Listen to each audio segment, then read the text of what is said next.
So we are about to jump into our annual live update for International SCN8A Awareness Day that is really focused on talking about the state of SCN8A. We want to share with the community what's been going on, what we're excited about. We have a lot of exciting guests coming to chat with us today to talk about what's new in SCN8A, where things are headed, where we've been. So I think it's going to be a great session. And yeah, I'm really looking forward to spending the afternoon or evening with you or midday with you, wherever you are in the world, because we know we've got people from all over the world here with us.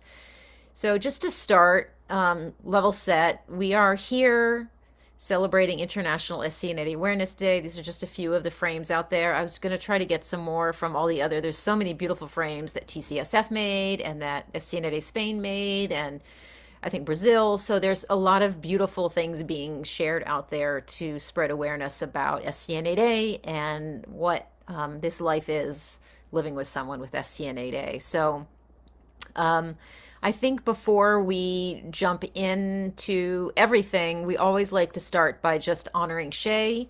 Today, it actually would have been Shay's birthday. Well, it is Shay's birthday.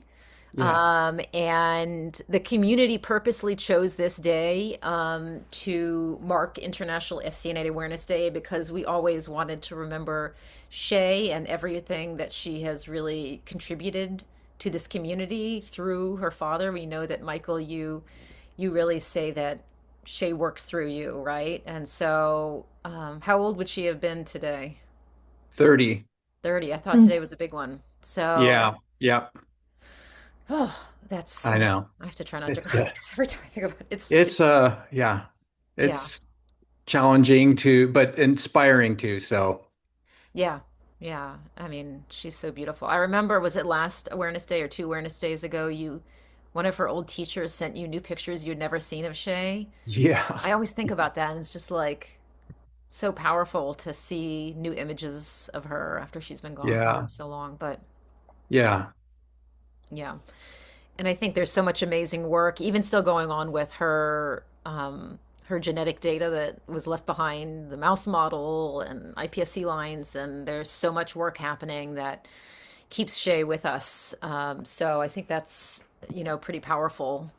So I know she's always with you, and we see her and hear her legacy as this work continues. So Well, thank you. Thank you. I mean, it's an honor to have Shay be the poster child, if you will, for this Awareness Day. It warms my heart every February 9th on a day when it could otherwise be very devastating and hard to have everyone supporting in the community and honoring Shay with this day. So thank you all for that. yeah. And I think it's also, we want to just pause too and remember that there's so many children that we have lost with SCN8A. It has been, I think we started really collecting names and data about children who had passed 10 years ago or so. And so, um, unfortunately, this list continues to grow, but every single one of these kids contributed to our understanding of SCN8A, to helping us better learn about how we better treat and care for people with SCN8A and advocate for them. So, we wanted to just mark that. And I hope this is everybody. There's names that we may have missed, but if we did, please let us know. But, every single one of these kids mattered, left a mark on us and the work that we do, and we continue to fight for better answers in their memory, in their honor. So we always like to open just thinking about that and talking about that because there's so many kids that we are still fighting for who are with us today, but there's so many who we've lost along the way and we haven't been able to help, but they've been a part of the journey to get us closer to better answers. So yeah, so we always open our session kind of with, these are the three co-founders, Jayetta, who is my mother and our co-founder and the board chair, And Michael Hammer needs no introduction, I think. He discovered the gene that causes epilepsy in SCN8A, and now we know so much more that these genetic mutations do so much more than just cause seizures and epilepsy. So, we're just going to chat for a couple minutes about, what has been most meaningful in the last year and what we're excited about seeing as things move forward. So, Jayetta, why don't I start with you as board chair? What have you seen? Well, I think we've made really continued progress in our commitment to collaborating across the entire community. It was a very powerful step at AES this year when we joined Hillary and Casey at the stage, talking about our commitment to collaborate and work more closely together. And many initiatives are moving forward from that renewed commitment that we'll talk about today, and similarly advancing our commitment to collaborating with all the global partners. And again, we'll have some announcements about that today. So I think it's not new to this year, but it's the renewed and growing impact to collaborate, because time can't be lost. We have to accelerate, and we do that better by all working together. Yeah. What about you, Michael? What has been, the last year, so much has happened. Kind of what stands out for you? And I know Well, you've got some I more don't, conversation coming down the line where you're going to expand on this more, but I just big picture. Yeah. yeah, big picture. Yeah, I agree. I agree with Jada. This has been a year of bringing things together and collaborating. To me, that's the theme of this year for me. And I'll show a slide or two just highlighting what I mean. But I think as far as the work goes on the research side, we know there's been so much progress both on the registry level. We've got over 500 participants now, and so we're able to really learn a lot about the disease and all of its multifarious ways of presenting and getting better treatments. We know there are better treatments on the horizon, both in the laboratory and in the clinical trials, and progress just continues. It's amazing. So I think it's been a very productive year since our last meeting on Awareness Day, in so many levels. It's hard to say it in a soundbite, but it's been an exciting year. Yeah. And did you want to, I know you had a visual that you talked about that you wanted to share that really highlights this collaboration, because I'll agree that the last year has felt like there's been some real progress in terms of how we're all working together and what we can achieve as we're really looking to do more together. Yeah, so in the spirit of this collaboration and this work that we're all doing, and I made a couple of images that on the left, you might not be able to read this, but it basically says SCN8A, the letters are hidden in there, and it says us and all. And I really feel like it is us all this year. And we are so blessed to have three foundations in the United States and the global leaders around the world all working together under one umbrella. And I just wanted to highlight that the Shay Hammer Research Foundation, the Acute Syndrome Foundation, and the International SCN8A Alliance all working together on this little trail, just showing you some of the highlights of the science and the building the networks and the family support that we all work toward. And the global leaders across all the countries as well are part of this.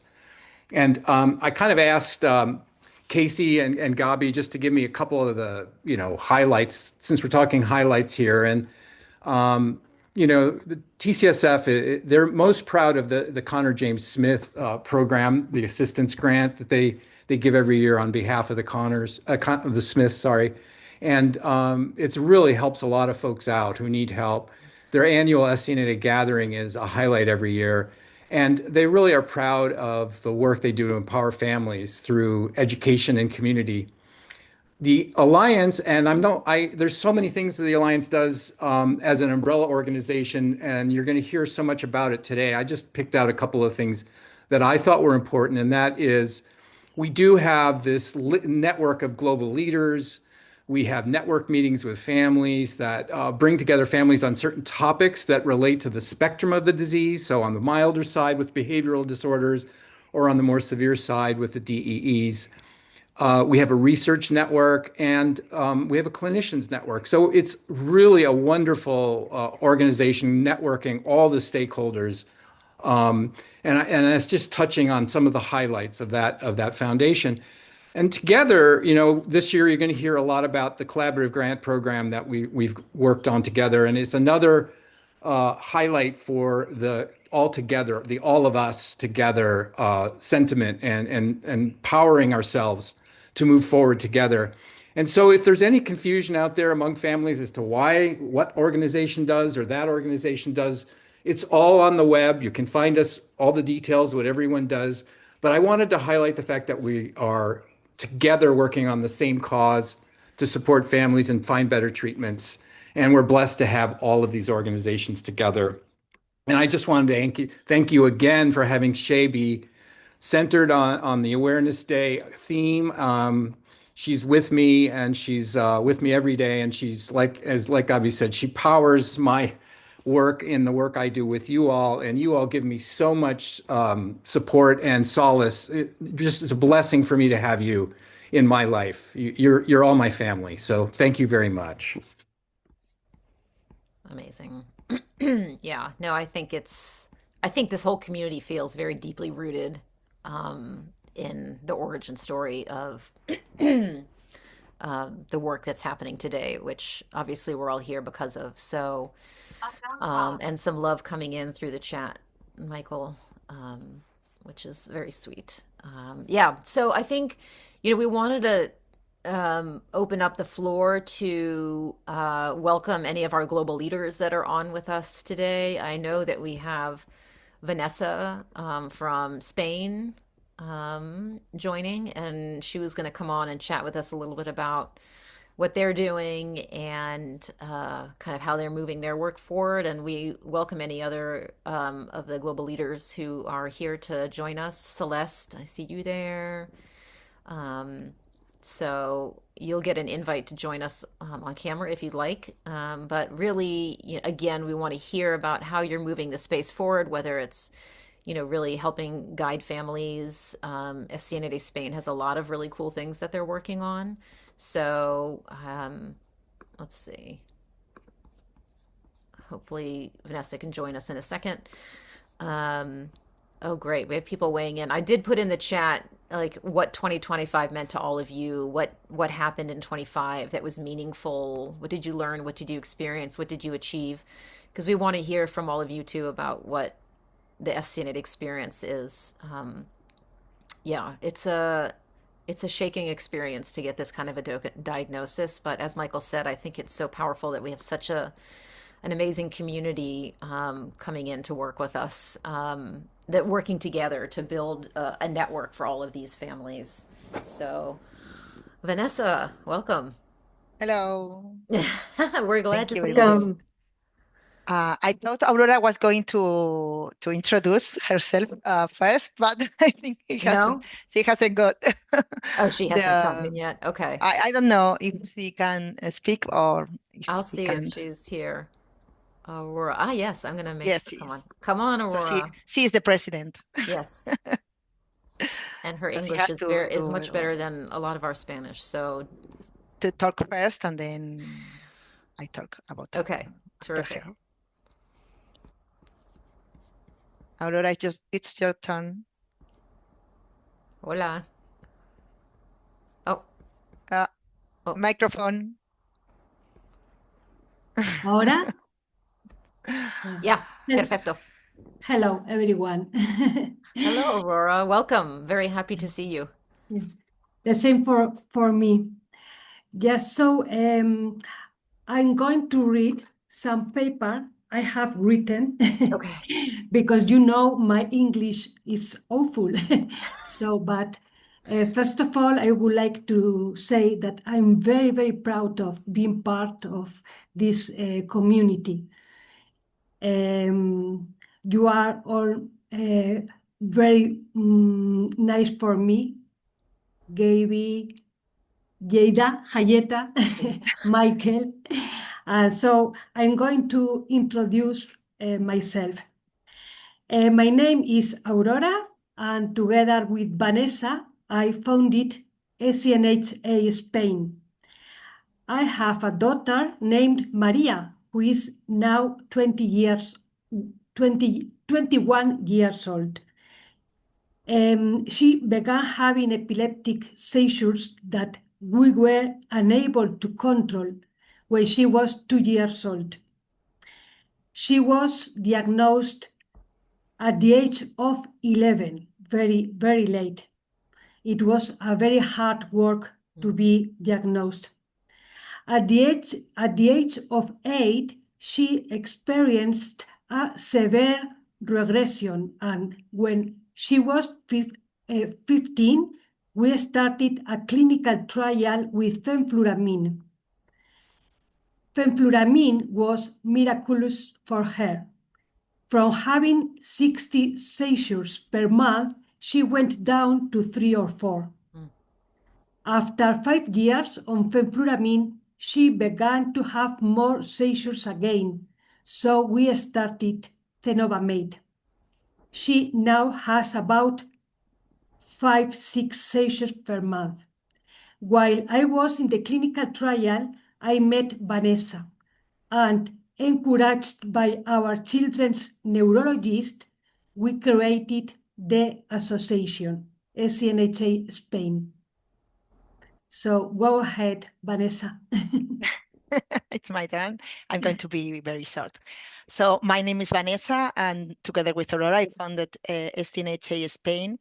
My son's name is Joan, and he's now 15 years old. He was diagnosed with SCNHA at 5 years old. And I met Aurora during the fenfluramine clinical trial, and that thing changed our lives. So, however, some of you know that 2 years ago, I repeat Joan's genetic test. Michael Hammer told me that perhaps it was a good idea to repeat it because there were some things that were not clear identified with SCNHA, and the diagnosis was changed. Joan does not have SCNHA any longer. He has a different genetic mutation, and it was a diagnostic error. But even so, I continue working for SCNHA Spain. Working for this community makes me feel very good, and we have achieved so much things since we start 4 years ago that I can't stop collaborating with the community, and I feel very supported by the community also. So we are going to share a small video that we have made, so you can see the things that we have achieved this past year, and that's why I can't stop working with the community. I try to share my. I think we have the video pulled up too. You have to? Okay, yes. See if you want to, or I can put it. Yes, so we'll have that pop up, which is wonderful. Okay. You guys have done an incredible job in Spain, and we know that it's in Spanish, but it translates to English. Yes.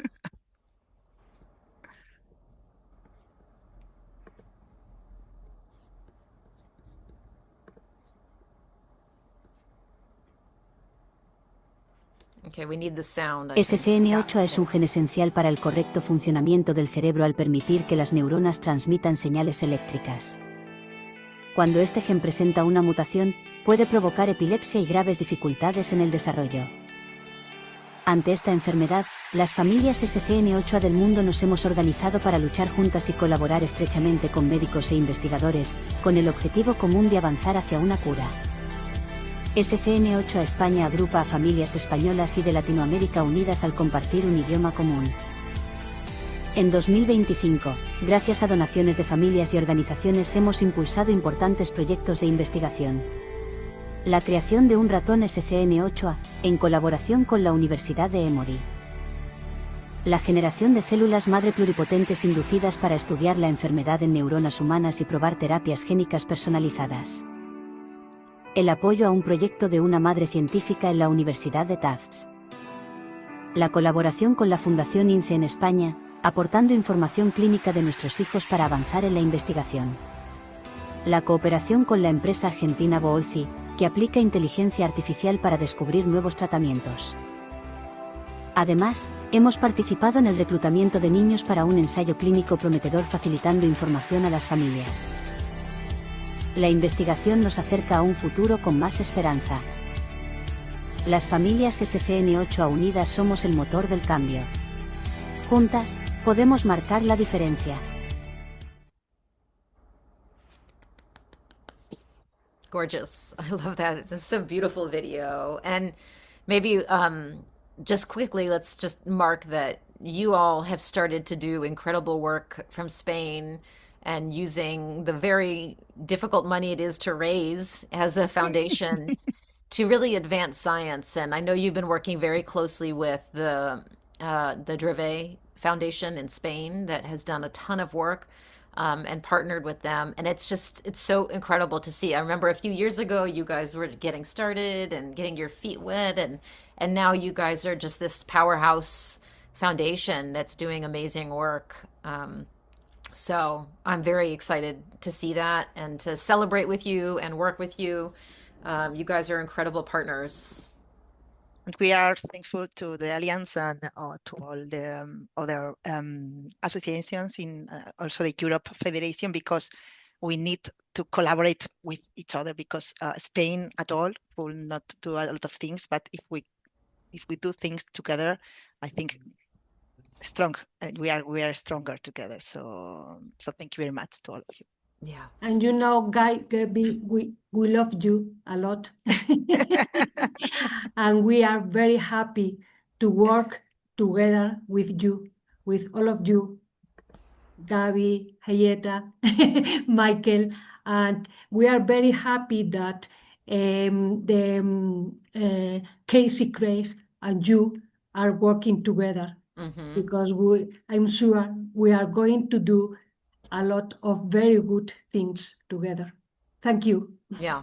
Well, speaking of Casey, why don't we bring Casey on too? And maybe we'll talk a little bit about this collaborative grant program that we're working on together, which I think is, as Michael demonstrated in his slide, and as we talked about here, the collaboration is one of the most important parts of the work that we're doing to advance the SCN8A, space together. So, I think one of the most exciting things that we're launching in 2026 as a global community is this joint grant program where all of us who are signing on, I think we've got 6 countries or 5-6 countries and groups that are coming together to pool our money so that we can fund critical and innovative science. And this was a dream 2 years ago, and all of us working together, it became a reality because we know that we're all fighting for the same thing. Our amazing children that are here with us, those that have gone, and those yet to come. So this is a mission that we have to get us closer to better treatments and cures faster. So I'm so thrilled that Spain and TCSF and the UK and Ireland group and SCN8A Netherlands, we're all going to be working together this first year to launch this grant program, which today is the official announcement. And I think in about early March, we will have all the systems open, and Casey and her team at TCSF are helping kind of build out the campaign and the website. So Casey, anything you want to share and add? I'm so glad you're here with us today. Yeah, hello everybody. Yeah, I think, TCSF, we're really excited not only to collaborate, but really to see the different projects that might come out of this and help push research forward for our SCN8 community. Yeah. And we kind of dabbled in talking a little bit about this at AES this year. And there were a lot of people that were like, we need this. We know this is such a hard time right now for funding for labs and science. So I think we're going to get a lot of really impressive applications in. And the beautiful thing is that as we're all pitching in, we'll be able to fund more of those, right? And really see the field advance. Michael, what are your thoughts on this grant program as somebody who's been, in the scientific space for since 2012, really? Yeah, no, this is a big step forward for us. Something we've been wanting to do from the beginning. It's not going to fund a whole laboratory or, multiple people, but it's going to be an important bridge or seed money for a postdoc or a young talent that's doing something really innovative in the field, maybe to bring someone new into SCN8A that's working in another area that's doing very exciting things. So I feel like Casey said it perfectly. We look forward to seeing what we're going to catch when we throw the fishing line in the water, and we're going to pull out something great, I'm sure. Yeah. Terrific. Well, please stay tuned. There will be a lot more information out in a couple of weeks about the grant, but if anybody wants to start thinking about it, it's really going to be centered around the roadmap. So Kelly can drop the roadmap publication into the chat in a minute, but essentially that's what we're united around is this need to fill the gaps in SCN8A. So you'll get more details soon, but if you want to start brainstorming and thinking about it, that's a great place to start. And we look forward to a lot of really wonderful applications, and we'll try to fund as many of them as we can. And this program will only grow as time goes on in the future. Might want to say one more thing Yes. about the grant is that we've built the foundation, the roadmap for where we need to fill gaps. We've done already. We did this last year and published this paper last year. Amazing effort on behalf of all of us to just define the gaps in our knowledge about SCN8A and the mechanisms and the way to treat it. And we have a roadmap. We're not limited to the roadmap for the grant because we might find people out there that are doing things that are off the roadmap that we want to fuse onto our roadmap. So it's all part of a stepwise process to get us where we need to go. Yeah, I'd just like to add that even though the funds aren't sufficient to support a major project, a comprehensive study, or a major new initiative in a lab, the early grants that we did went to young investigators early in their career, and it made an enormous difference. And they're in the field now.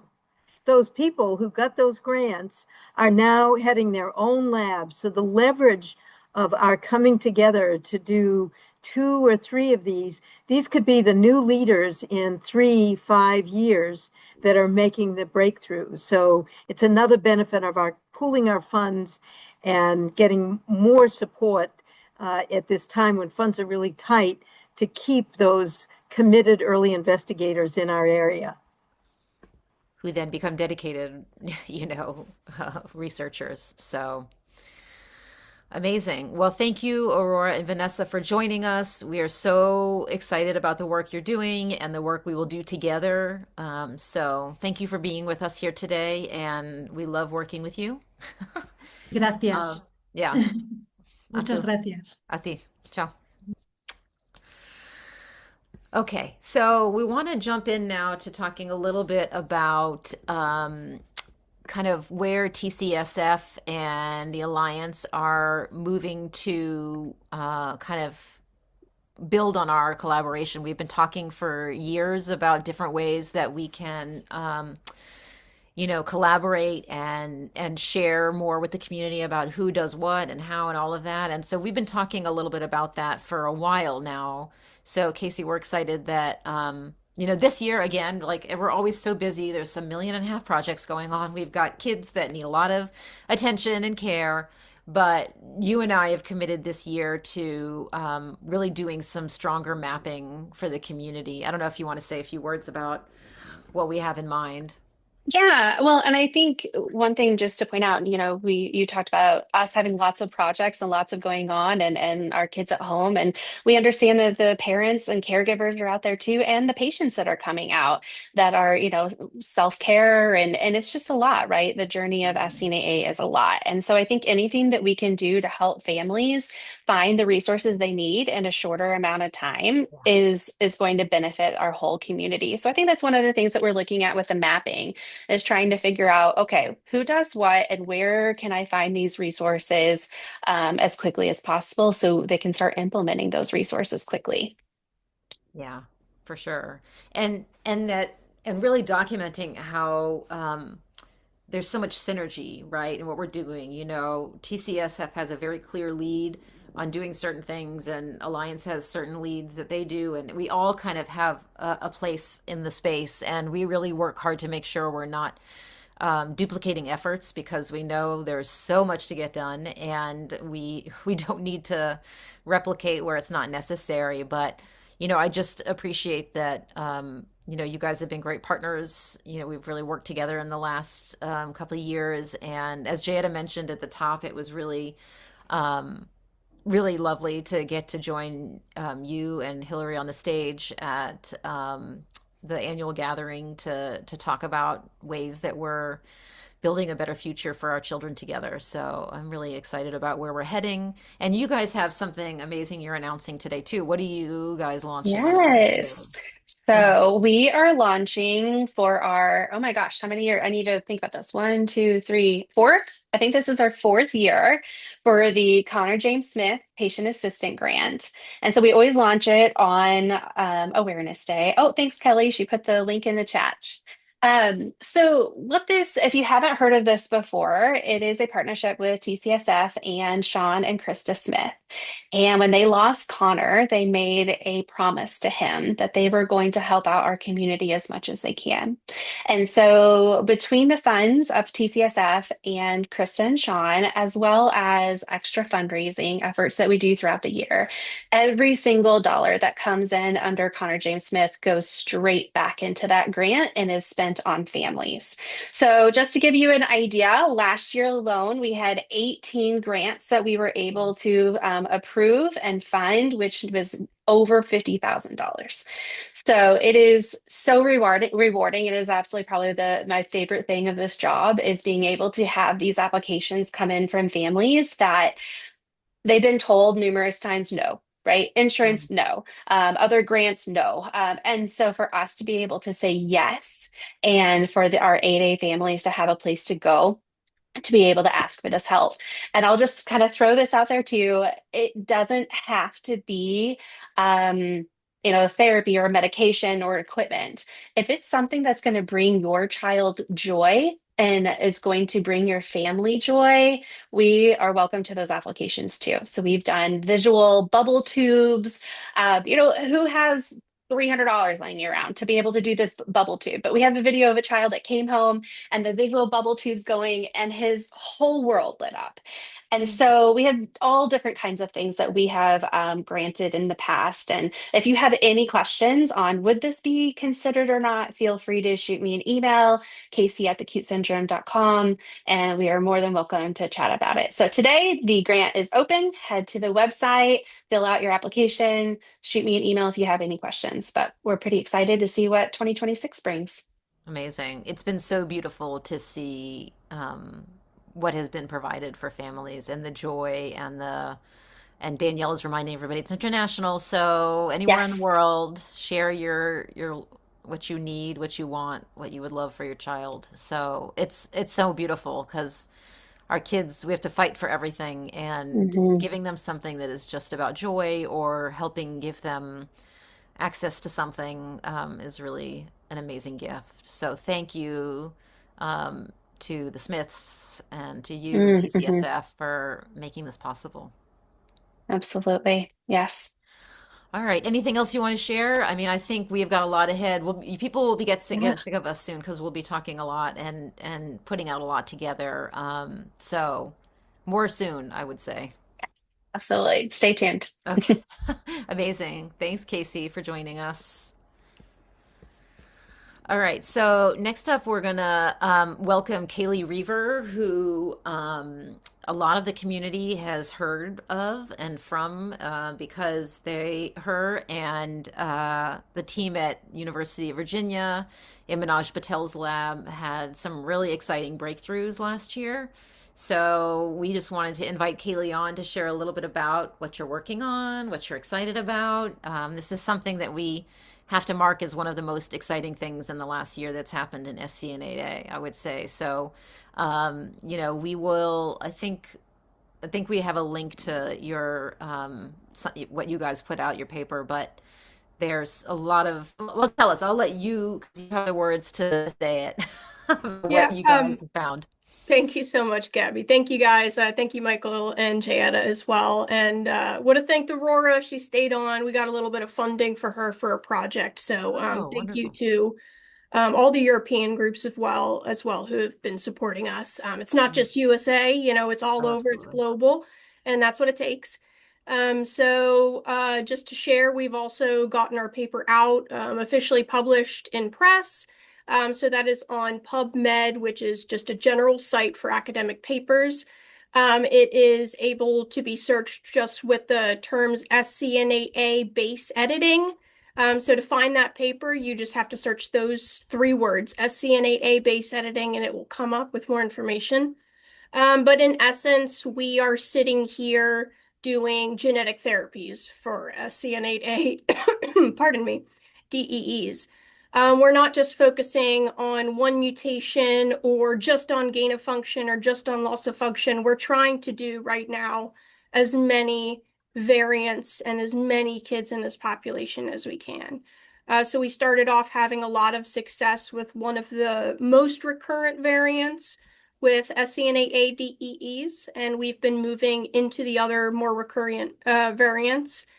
We have a lot of great preliminary data for another variant, 1617, at that position for a base editor for that site. So hopefully we can get more data about this, get some safety evaluations going for this variant and the others as well. So we're working on a total of 7 right now. And we're really excited to hopefully expand that and see what we can do. We know that SCN8A DEEs are caused by that single base mutation in SCN8A. And what we're doing as a lab is taking these gene therapy techniques and targeting that single base mutation, that variant, to turn it back into what we would have typically as a patient. And so what we're doing is trying to figure out how, by changing this variant base back into the typical patient form, how we can do this in a translatable sense. So we're really focusing on bringing these therapies into the clinic. We're working really hard. We've started a company called Stallula Therapeutics to hopefully be able to bring this to the market in 2 families, because that's who Manoj, Dr. Patel, and I work for every single day. So we're really excited that this paper has gone out. We're really excited to share with you guys in the future our success with more variants. And I will be hopefully definitely applying. The thing I'm most excited for is that grant that you guys are talking about. I mean, what I'm doing and what our lab is doing is so exciting. It's so high risk, high reward, and it's the new fancy thing, right? But the grants that you guys are putting out, you guys were mentioning earlier, I think are really important to the research community. I myself, with that paper out, am eligible to graduate and want to do a postdoc position so I can stay here and just be hyper focused. And as you know, funding is hard, so we will probably be going for that to enable me to be able to stay here for a few more years before we can get those millions of dollars it takes from venture capitalists to really get this company going. And that's where we're going to be looking for those millions. We do not expect the families to have this money to fund this kind of company. No. But to get these VCs money, we need a lot of great data. And so that's why we're here every day working as hard as we can to get that.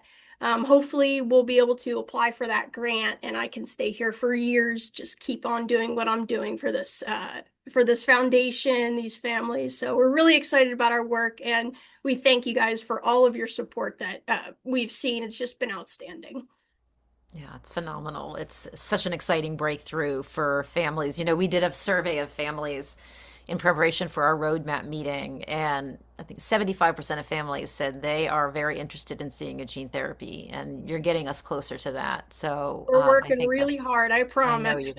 guys. Yes, I know you work many, many hours, and we're so grateful for the time and the passion you have for our community, because that's really what drives this innovation and the hard work. So It's a passionate community. It's hard not to be. When it's a small community, but everyone cares a lot. And because of that, it's hard when you meet all these families and you get into this. It's hard not to care and feel like you're part of the family as well. So that I know that Dr. Patel has felt that, and he's brought that feeling onto me. So we're definitely here working for the families. That's our goal. Well, we want to keep you in the community as long as we can, Kalie, because we know you could go anywhere and do great things, but we want to keep you. I want to be here. That's where I Yeah. want to be here. There's nowhere else I'd rather be with people like you Awesome. guys. Thank you. That's awesome. Thank you guys for Amazing. letting me speak. Thanks, Kalie. Great to see you, and thanks. Keep up the great work. Thank you guys so much. All right. Well, we are running through very quickly here. There's so much to cover. We only have 2 hours. Our goal is really to bring you lots of little tidbits of information about what we're seeing, what we're doing, where we're headed, and what's exciting in the space. So I think right now I'm going to ask Kalie to join us. Kalie is the deputy director, and she is an integral part of all the work we do at the Alliance. She helps things move and run smoothly, and we're so grateful for all that she does for the community. And she's, people know that Raquel was with us for just under a year, working as science and research director, and she got an offer for a job that she couldn't turn down, as she said. And so she actually went over to Praxis to help continue working on great treatments for our community. But Kalie has been integral in jumping in to help us keep all of our SCN8A programming moving forward. And some of the things that we're most excited about in SCN8A are really this collaborative research network that we're building. So, Kalie, I'll let you introduce yourself first, and then maybe you can tell us a little bit more about all the elements of the collaborative research network. Yeah, definitely. So I'm Kalie Muzichka. You've probably seen my name places before from emails at conferences. I've talked to many of you.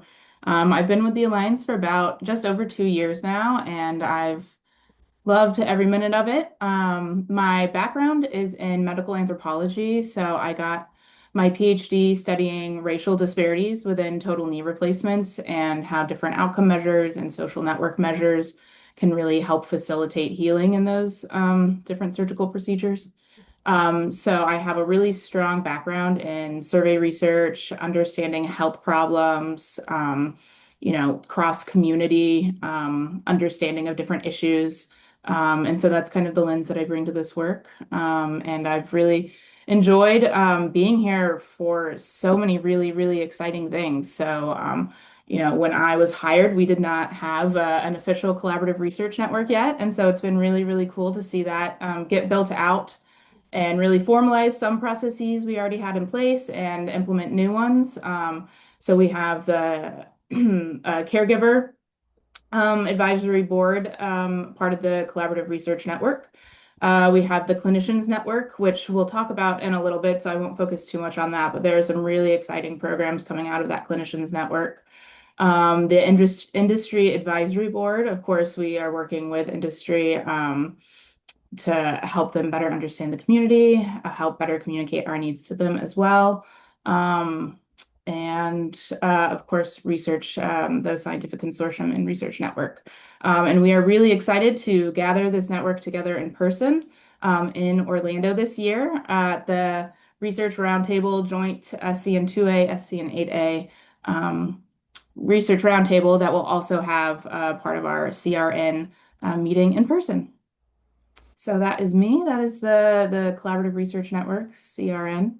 And if you have any questions about it or want to learn more, I'll drop the link to it in the chat. And I'm also available via email if you have questions too.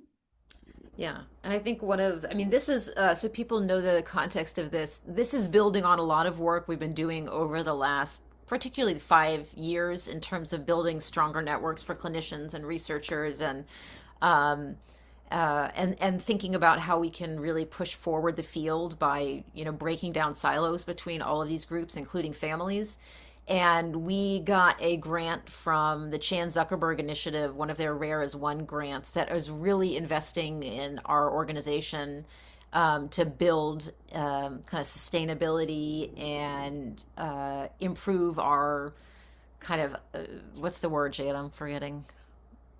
The professional standards and operations, a real fiduciary responsibility that we're not just patching things together, but that we have really working toward a world-class patient advocacy organization that will last and keep going. Because while we hope for important and big answers soon, we've seen with Dravet and other more well-funded organizations, it takes a sustained effort that you make good increments, you may get new treatments, but maybe they're not the best ones for everyone.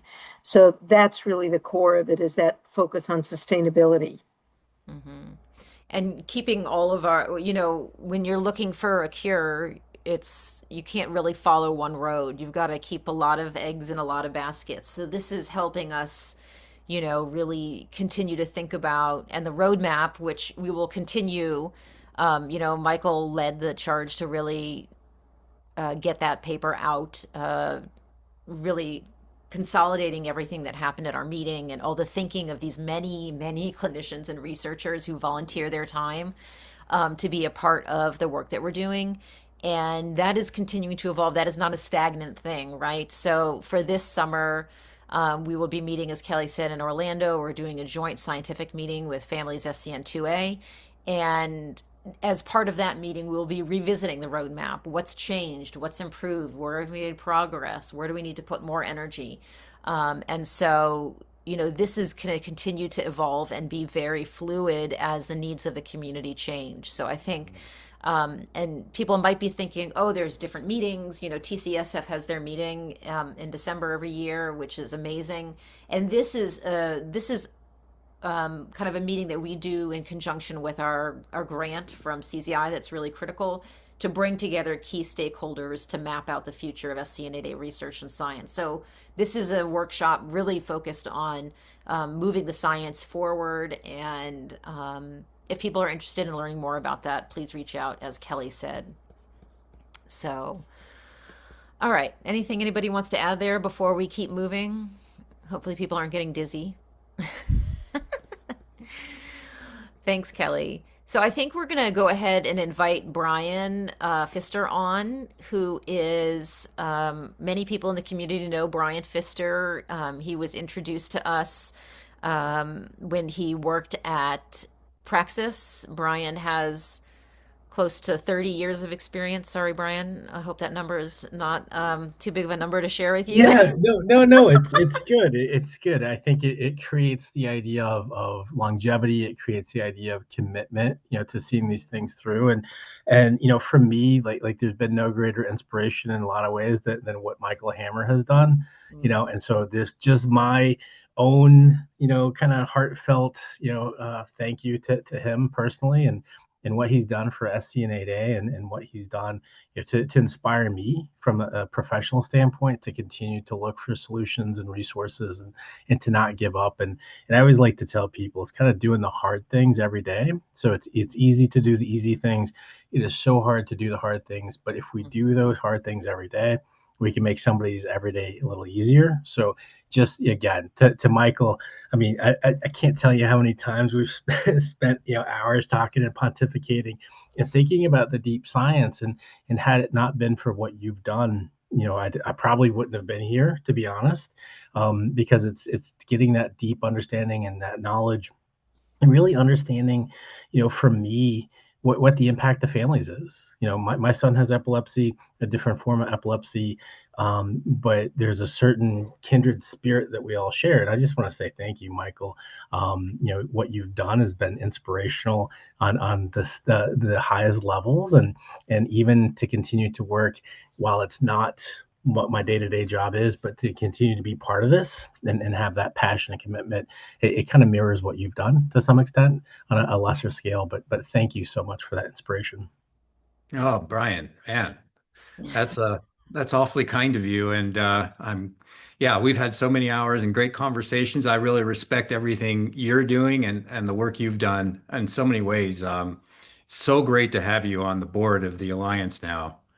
So I guess we're supposed to have a little chat, right? Yeah, I'm going to leave it to you guys to have a Sure. little chat and then we'll join back in a few minutes. But yeah, you guys dig in and have one of your chats that brings us in a little bit to see how you guys connect and really keep the juices flowing and helping us think about how do we move forward SCN8A. So Yeah, I think that's for me is like when I look at this and think about when people say, what does this look like from a researcher standpoint? What does this look like from a scientist standpoint? I think talking to people, especially talking to you and understanding what you've seen from patterns, like everything is when we look at the stars in the sky, it takes a special person to find a constellation of symptoms or constellation of stars that really paints a different picture.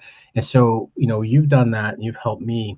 And I just wanted to kind of like pick your brain on that. Like, as we continue to move forward, what things in the stars do we need to look at differently to kind of how do we accelerate this on some level? Now that we're getting closer to better medications, better treatments, what can we do to accelerate this?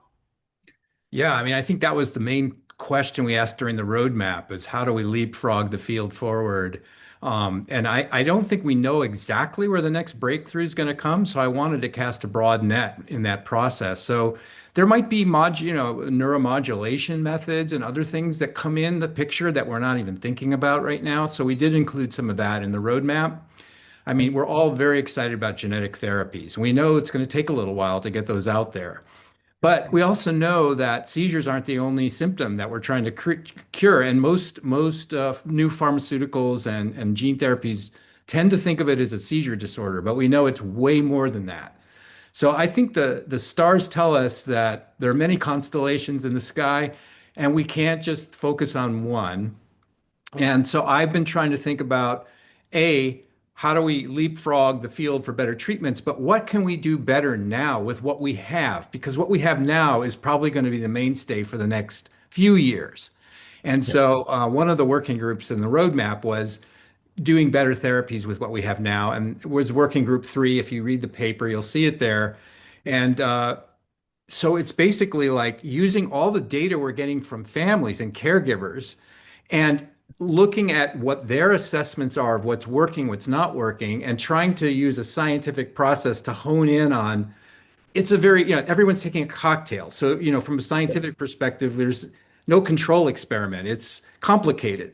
But trying to pull the signal out of the noise in terms of what medications are doing a decent job right now, and using computational machine learning methods to try and identify not what we see with our eyes, but what the whole picture is, which is very large and millions of data points. Having said that, going back to this other idea of comorbidities, if we do better treatments, do we also get better resolution or mitigation on the comorbidities, the pulmonary, the GI, the ataxia, the hypotonia, all the comorbidities that go on, learning and speech? How do we make those get to be better? And so when you look at it all, it's a little overwhelming, but there's a way to organize it into a system that we can do one by one to try and get there.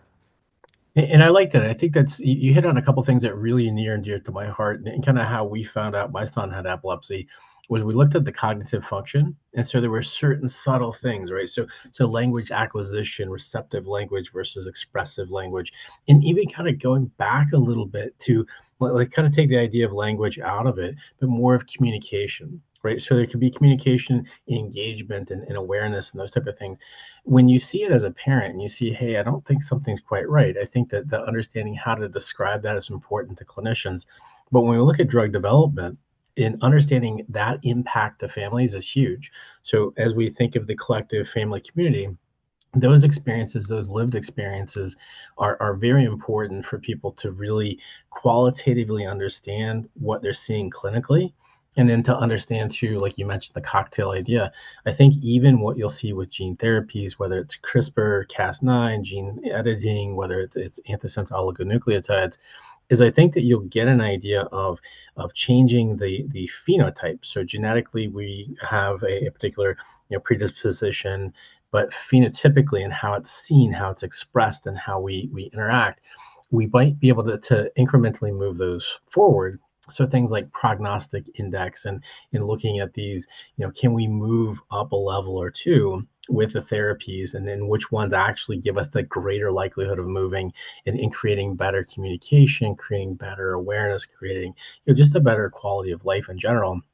And for us and from my standpoint, that's where industry can do better. And I think that what the families have shown us helps us to begin to grow and to develop that, to look at even better clinical trials, that are measuring what we want them to.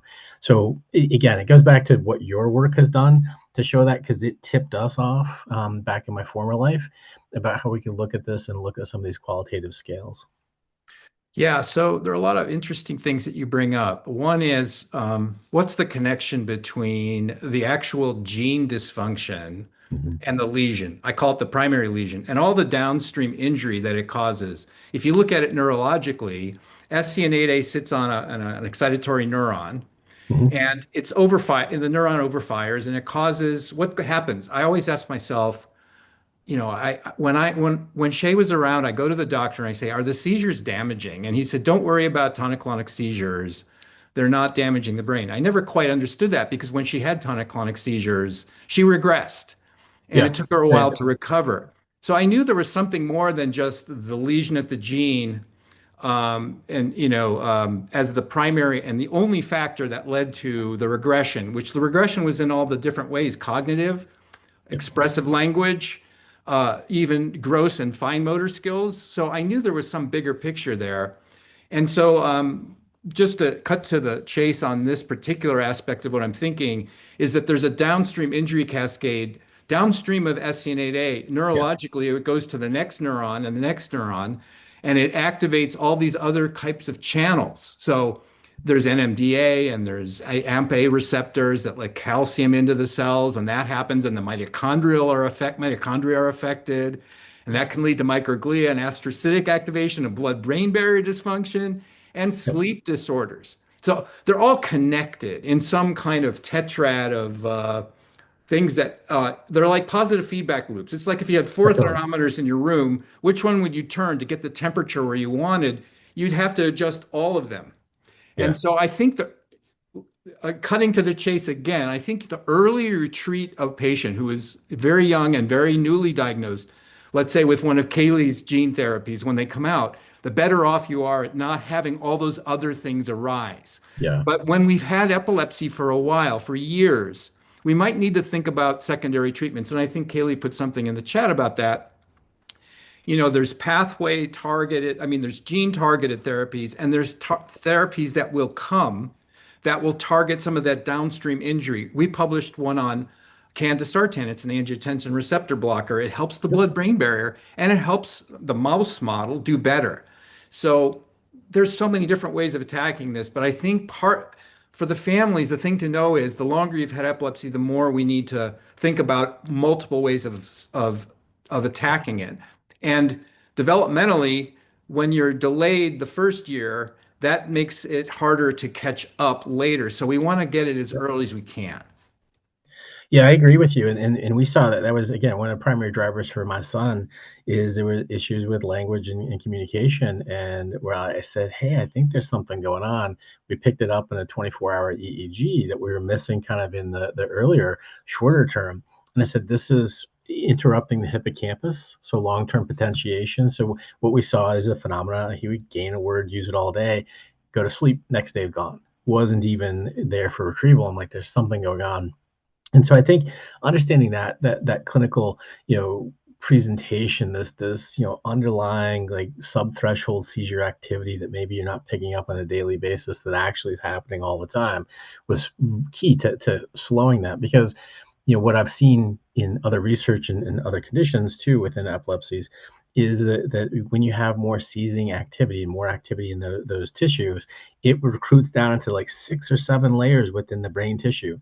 So it kind of creates gathers its friends together, if you will, in a way, and creates a much, much worse situation. So I think finding it early, looking at interventions and a multi-targeted approach, both, pharmacologic as well as then some disease modifying, if you will, I think is really a good approach. And even if we learn, incrementally about it, I think it adds to the science. It adds to, researchers then saying, hey, this is interesting. And you mentioned the ACEs and the ARBs. When we looked at some of the data, I was quite astonished to see how many cardiovascular drugs were actually being used in standard of care with our kids. I was like, okay, this actually gives me some idea of, you talk about sleep, you talk about the whole host of systemic kind of function. There's a lot going on. And I think that the more families understand, and again, your work has been instrumental in helping us, to understand and conceptualize this, the better we can do for the kids and the better options we can come up with, the more creative we can be. And then layering on the AI kind of component, AI is good at pattern recognition. So much better is they're good at statistics, they're good at running analyses, and they're really good at running the what ifs. And so then I spend a lot of time on these questions. So all the research that people do, it gives me more questions than answers, but that's actually good because that's kind of how the process scientifically works. Yeah. So, yeah. You know what, Brian? It just occurred to me that we're obviously going to run out of time here, but we should probably continue the discussion and make it as public as we can. So maybe we should do a podcast, an SCN8A podcast. I think that would be great. I would love to do that. I actually have a microphone I've used here for a lot of things that on the professional level.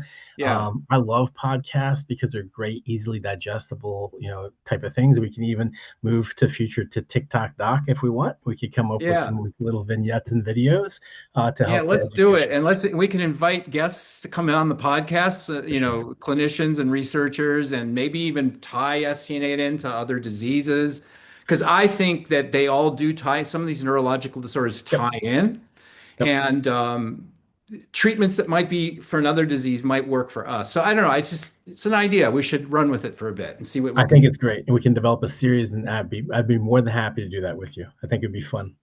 All right. We might not make a lot of money if we do it, but it's not the point, right? That's okay. If we can make lives better, I'm a happy man. I appreciate that's that. amazing. I love that idea, and we of course will help you in any way we can. But Brian, thank you so much for joining and having this conversation. I know you guys could talk for hours, and we look forward to hearing that on the podcast. And thank you for joining the board and being a part of helping us move this mission forward. And you have so many brilliant ideas and such incredible energy and personal drive here. So we're just grateful for you. I appreciate it. Thank you. Thank you, Brian. You're great. Great seeing you. All right. So as always, we're running behind because there's too many amazing things going on. But I'd love to have John Schreiber and Megan Abbott join us to talk a little bit about the work that they are doing with SCN8A kind of multidisciplinary centers and helping treat and care for our loved ones with SCN8A, and really driving that work forward and looking at how we can improve. Hi. Thank you so much for joining. You guys. Thank you for coming John on. and Megan, thanks for making time. Of course. Thanks for having us. Yeah. Oh, I can't hear you, John. Let's see. No? Oh, there you are. There you are. Now we can. Okay, yeah, good. Just like a delay. All right, great to be here. Well, I know the hospital network. Oh, the Bear Air. Yes, I know that well. Bear Air, that's right.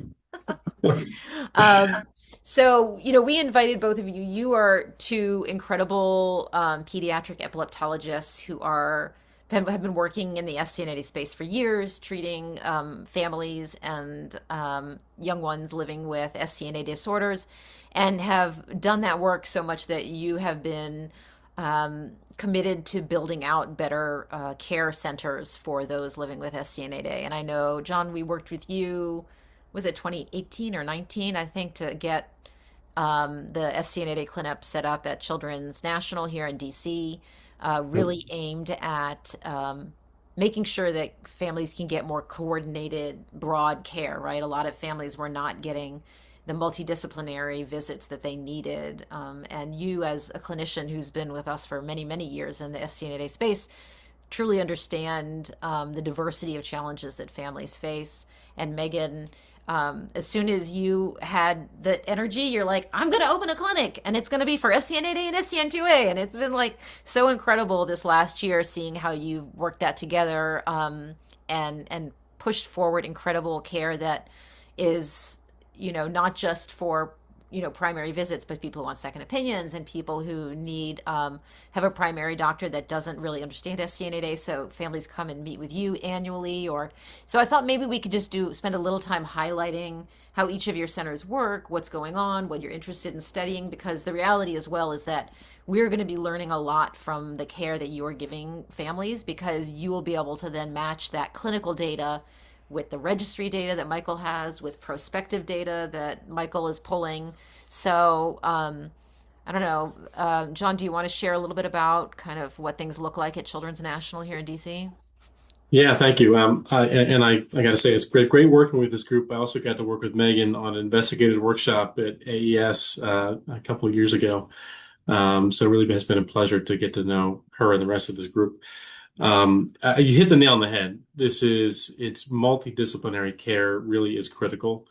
We know that SCN8A and disorders that are like it are so much more than just seizures. These DEEs, as we now term them, also bring a lot of other neuropsychological, behavioral comorbidities, problems with sleep, sometimes cardiovascular issues, pulmonary and GI complications. There's so many different experts that you need to be part of that care to truly deliver, good care to these kids and meet people where they are. We have a multidisciplinary clinic at Children's National under our neurogenetics program for SCN8A. I focus a lot on channelopathies. And as part of that clinic, we routinely have our genetic counselor working with us that can help us with diagnosis, with testing if someone doesn't have that yet, or help with test interpretation. We do find sometimes people come to us with a diagnosis and they actually have something else. So they're a critical piece of our clinic. We also have a neuropsychologist that is dedicated to our program that works with us, and she's been tremendous and just helping us to get a better sense of where kids are performing, where they might be a little behind and need additional support, and just to get a better sense of these developmental profiles for SCN8A and other disorders that helps to inform research, for understanding natural history and helping with clinical trial readiness. And we also have access to lots of other expert providers, right? So GI, pulmonary, cardiology. We've been able to do some specialized testing in that SCN8A clinic to look for subtle markers for cardiac disease in these kids. And I think that still remains to be seen what other evaluation needs to take place there. And just a whole host of other specialists that these kids need to take care of them well. And we're also involved in lots of clinical trials. You've heard probably, I think, about some of these already. We participate in clinical trials for SCN8A and other disorders. We're involved in gene therapy trials for other disorders, and really are trying to position ourselves to be at the forefront of those kind of therapies when those things come online. Amazing. Yeah, it's very exciting. And I've spent a lot of time at that hospital. Yes. So, all right, Megan, tell us a little bit about what's going on at Colorado Children's. Yeah, and I think there's a lot of similarities, and likewise have loved working with John and this whole group, and just have really appreciated the way the SCN8A community has really adopted me since I became an attending. So I appreciate that. It has been very exciting that over the past year we've gotten to open the SCN8A multidisciplinary clinic at Children's Colorado. So it is housed kind of within what we call our multidisciplinary clinic space, which is a unique clinic space at Colorado where it's a large room for the patients to stay in, and different providers can rotate through that room. So even though it can be a long day of multiple visits with different providers, you get to kind of stay at your home base inside your room, and providers come to you, which I think is a unique, fun aspect of the clinic. We have multiple different neurogenetic multidisciplinary clinics, so the SCN8A clinic is kind of within that program. And I'm able to see SCN2A and SCN8A kids once a month in that clinic. and would love to see more kiddos over the next year. So we have different providers that rotate through in a day at the SCN8A clinic. So myself as neurology and epilepsy, I have a genetic counselor that works closely with me, a geneticist that also works closely with us. And then we have a rehab medicine doctor, Dr. Jordan Wyra, who's wonderful. And he really works with our therapists to see all the kids and get full evaluations. So PT, OT, and speech rotate through as well. And then we have a special care pediatrician, which I think is a nice other unique aspect of the clinic. She's a pediatrician trained in complex care, and so really does a nice job doing a full review of systems and making sure that all of the kids' needs are being covered adequately. And if we need to, we can pull in some of those other system doctors, like Dr. Schreiber mentioned. So like GI, pulm, cardiac, ophthalmology. If we need some of those things, we can definitely pull them in to kind of tailor the visit for each patient, which is nice. And then recently I've added a child psychiatrist who sees kids as needed within the clinic. So if behavior management or behavior medications have been a concern or something that needs to be covered, she'll see kids with me in the clinic as well. And I think that's been really helpful over the last couple months. We function more as like a consultative clinic. So I see kids about once a year.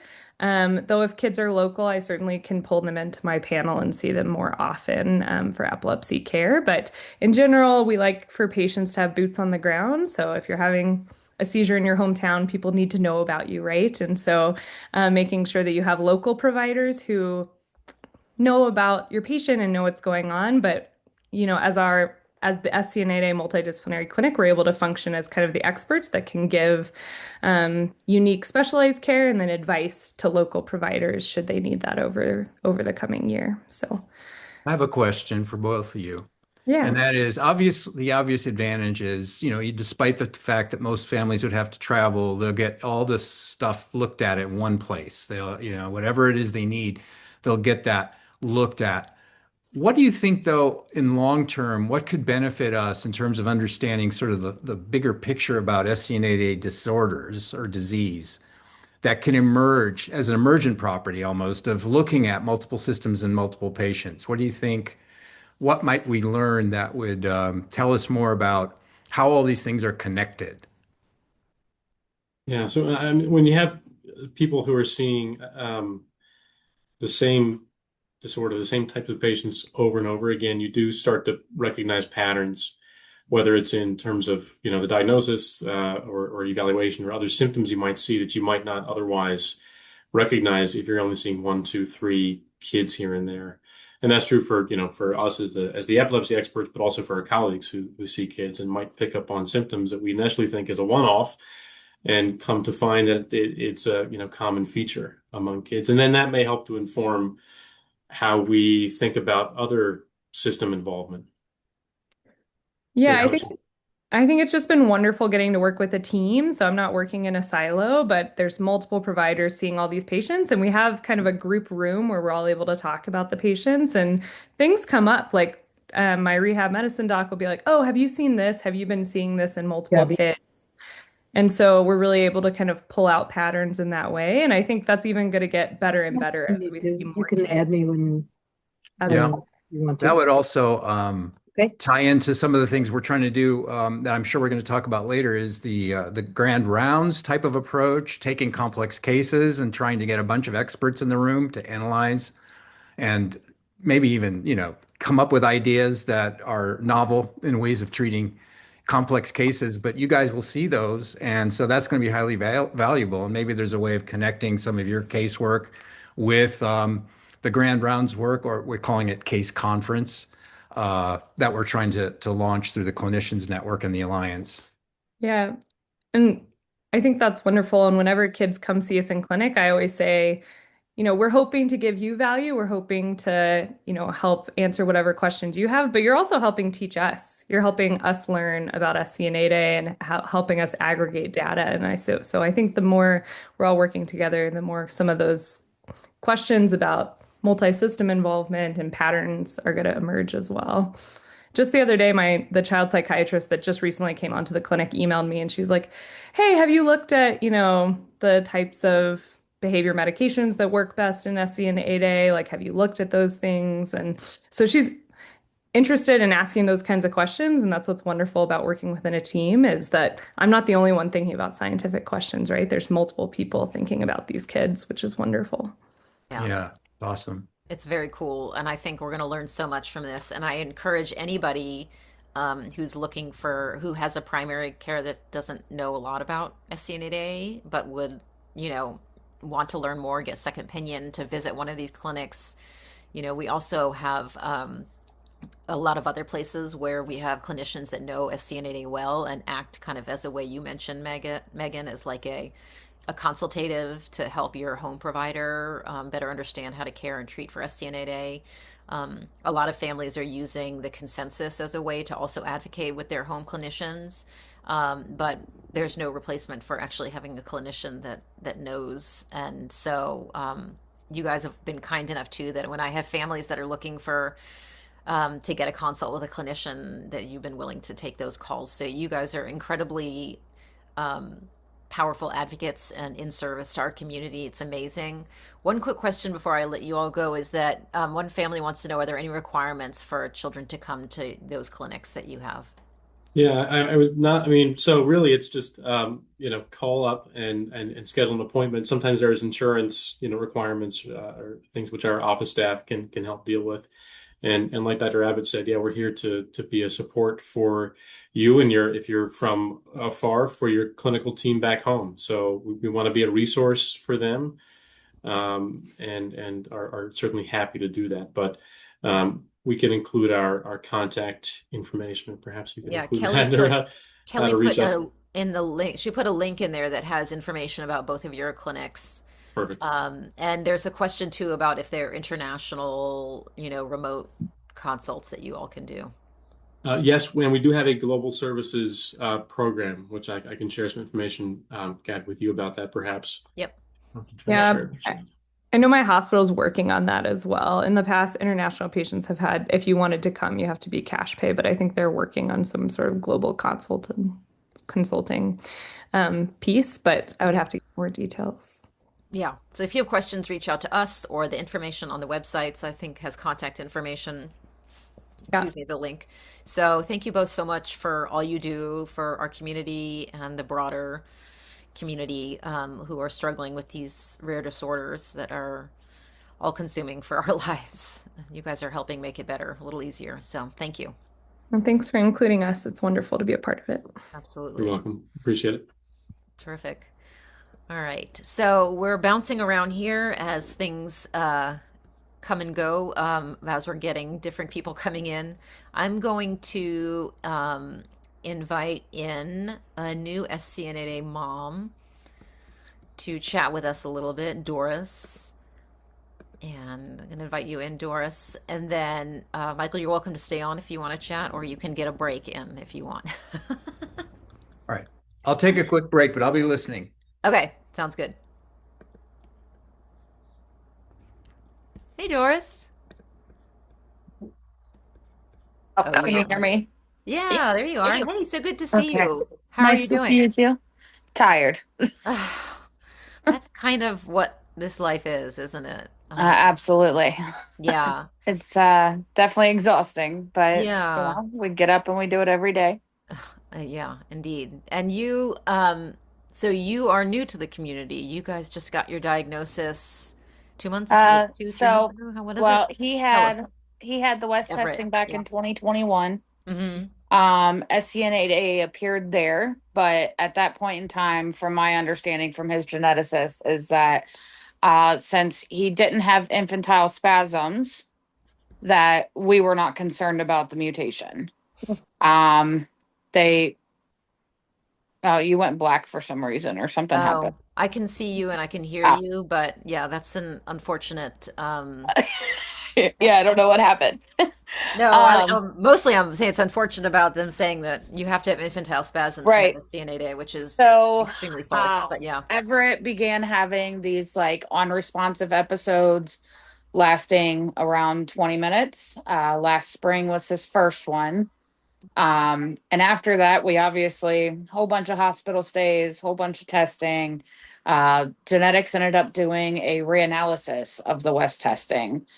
And it went from, I don't know what the other part of it is, but basically it changed to SCN8A being pathogenic. When that happened, it kind of led to, okay, this is the direction you need to go. Here's the alliance. Here's Dr. Hammer. Find a neurologist that's familiar. Like it's, we spent a good 10 years trying to figure things out and searching for answers, and like nothing ever fit the picture. And then, and we've been down all the dark rabbit holes. Could it have been immunizations? Could it have been, baby food? So Everett is also level 2 autism. So we went all the avenues. We were like, okay, he also has a double mutation at MTHFR, which, later on you find out is not that big of a deal. But when we first found out, it was like, okay, what is this? And is this the issue? Is this what's causing it? Like I said, we've kind of been through the dartboard of diagnosis, the dartboard of specialists, the back and forth, no, it's not this, it's definitely this. Here's the referral, and then repeat. So when we officially got okay, this is what's causing the issues, absolutely, we hit the ground running. It was, I don't care what I have to do. Like, I will go to the ends of the earth to get my kids the answer he needs. Along the way, we also found out that I as well have SCN8A. Everett inherited it from me. We do have different phenotypes. My other children are now in the process of being tested, as they have similar issues that I have, that we're kind of pinning possible SCN8A. So it's been a crazy, 2-3 months at this point. Yeah. So we're learning more and more about inherited forms of SCN8A, and more people are coming in finding that diagnosis. In fact, Michael's lab has been doing a lot of work on that with the registry, and Elise, who's on here, a clinical coordinator with Michael, is working on a paper about 5 generations of family that have SCN8A, and it's becoming a new part of the reality, understanding what that inheritance in SCN8A looks like. Well, I can say that we do have family members that have passed from severe epilepsies, the assumed cerebral palsy, like way, way worse than Everett. We also have family members who have had seizures in the past, but have been told, oh, it's not a big deal. We do have a lot of health history with autonomic dysfunction. A lot of us have irregular heart rates. A lot of us have either been diagnosed with POTS or syncope or vertigo, or which I'm now learning could all possibly be part of this as well.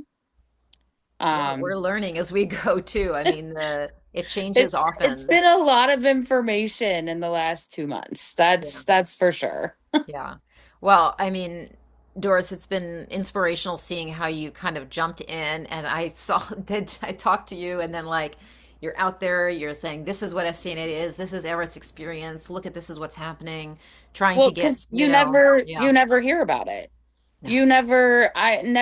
Even Everett specialists that he actively see now, they have no clue what this is. No. They have never heard of it. They do not know how it affects him.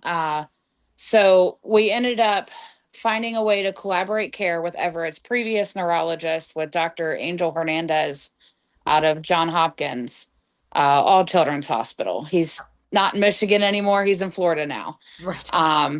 Which, let me just say, was nice because it's cold here in Kentucky.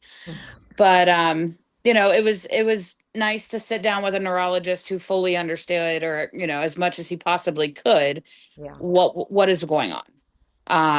And that's not something I get elsewhere. Elsewhere, it's the family doctor at this point is like, what referrals do you need?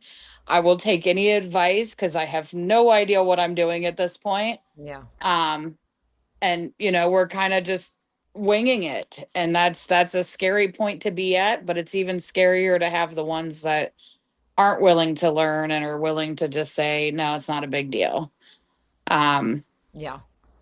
It's when it's unknown, it's unfamiliar, and when it's unfamiliar, they don't know what to do.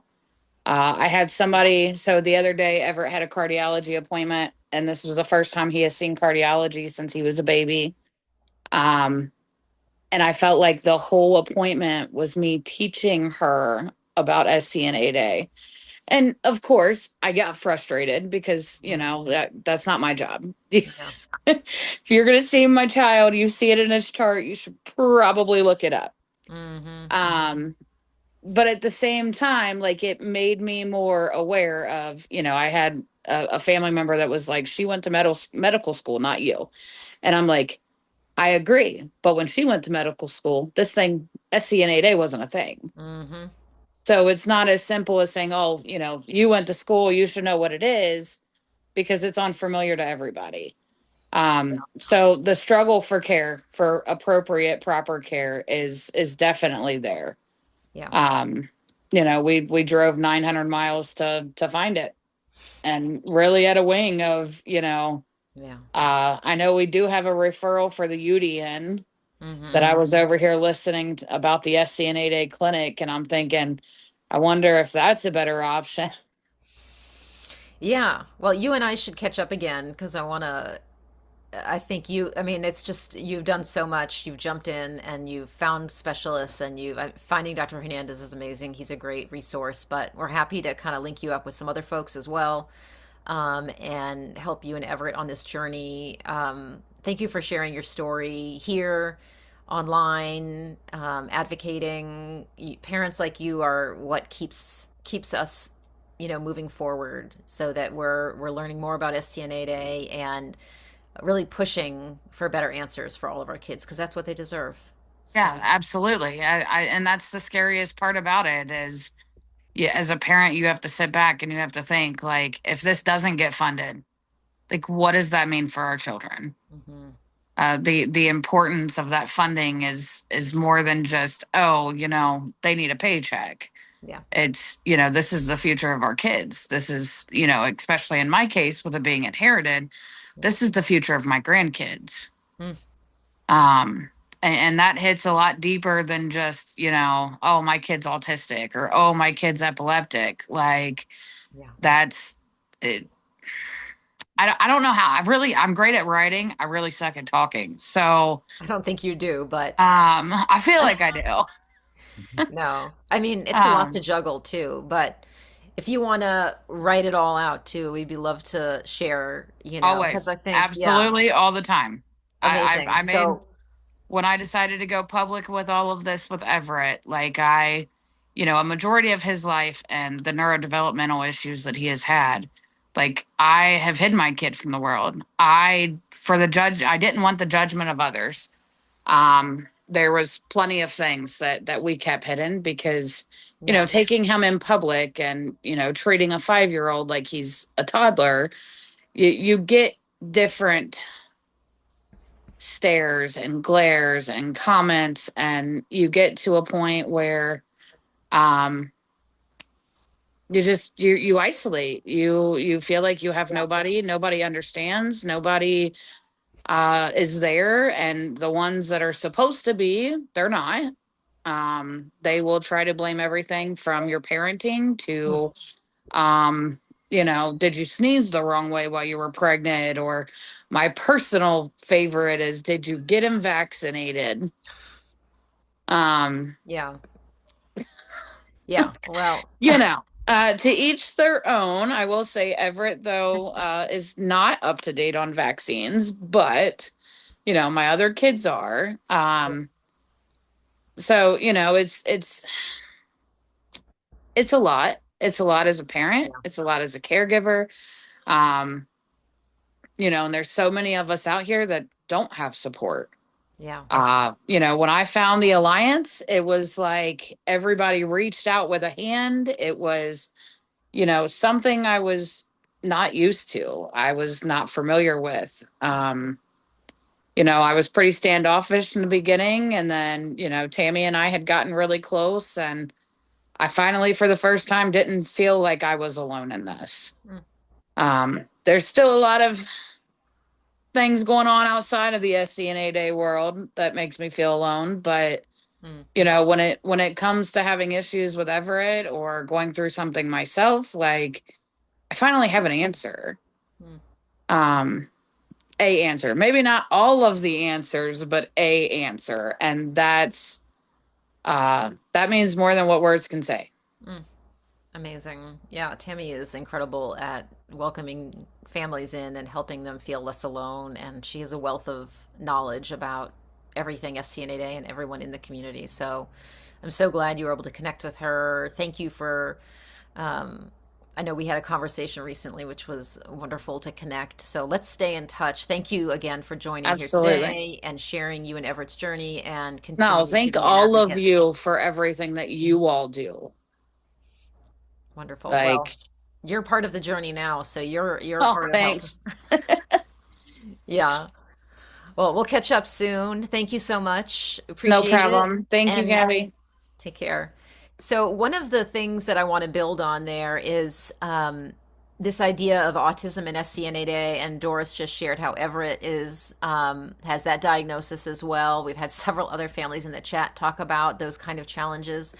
And we wanted to share an exciting development that we have and that we are doing with the Alliance, and invite Maddie Ryan on to share a little bit about a project that she's going to be doing with the Alliance to help us learn a little bit more about SCN8A and autism. And before I move on, I also really just want to say that that conversation with Doris just makes me think of how powerful these conversations are that we have with families all the time.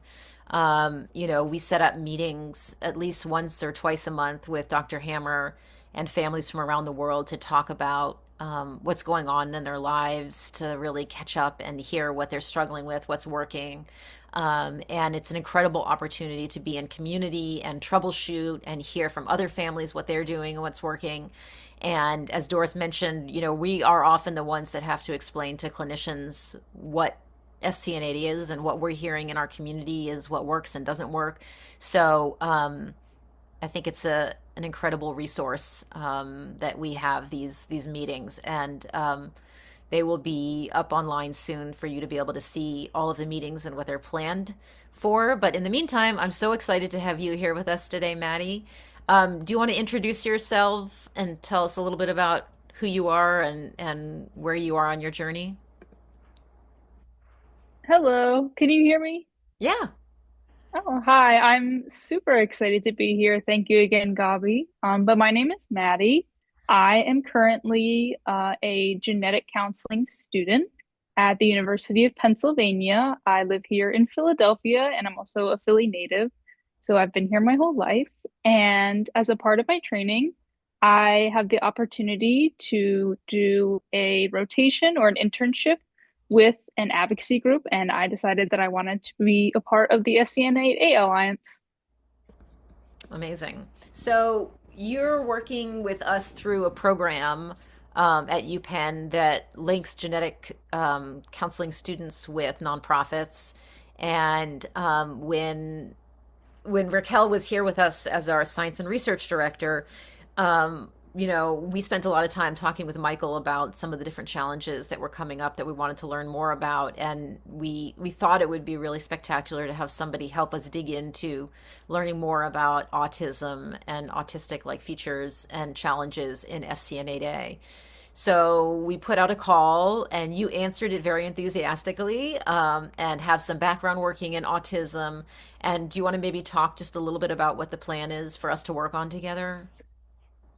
Yeah, absolutely. So there's kind of really two big components to the project that I'll be working on during my internship. The first part is really going through that registry data to get a better sense of what autism spectrum diagnoses look like in SCN8A patients.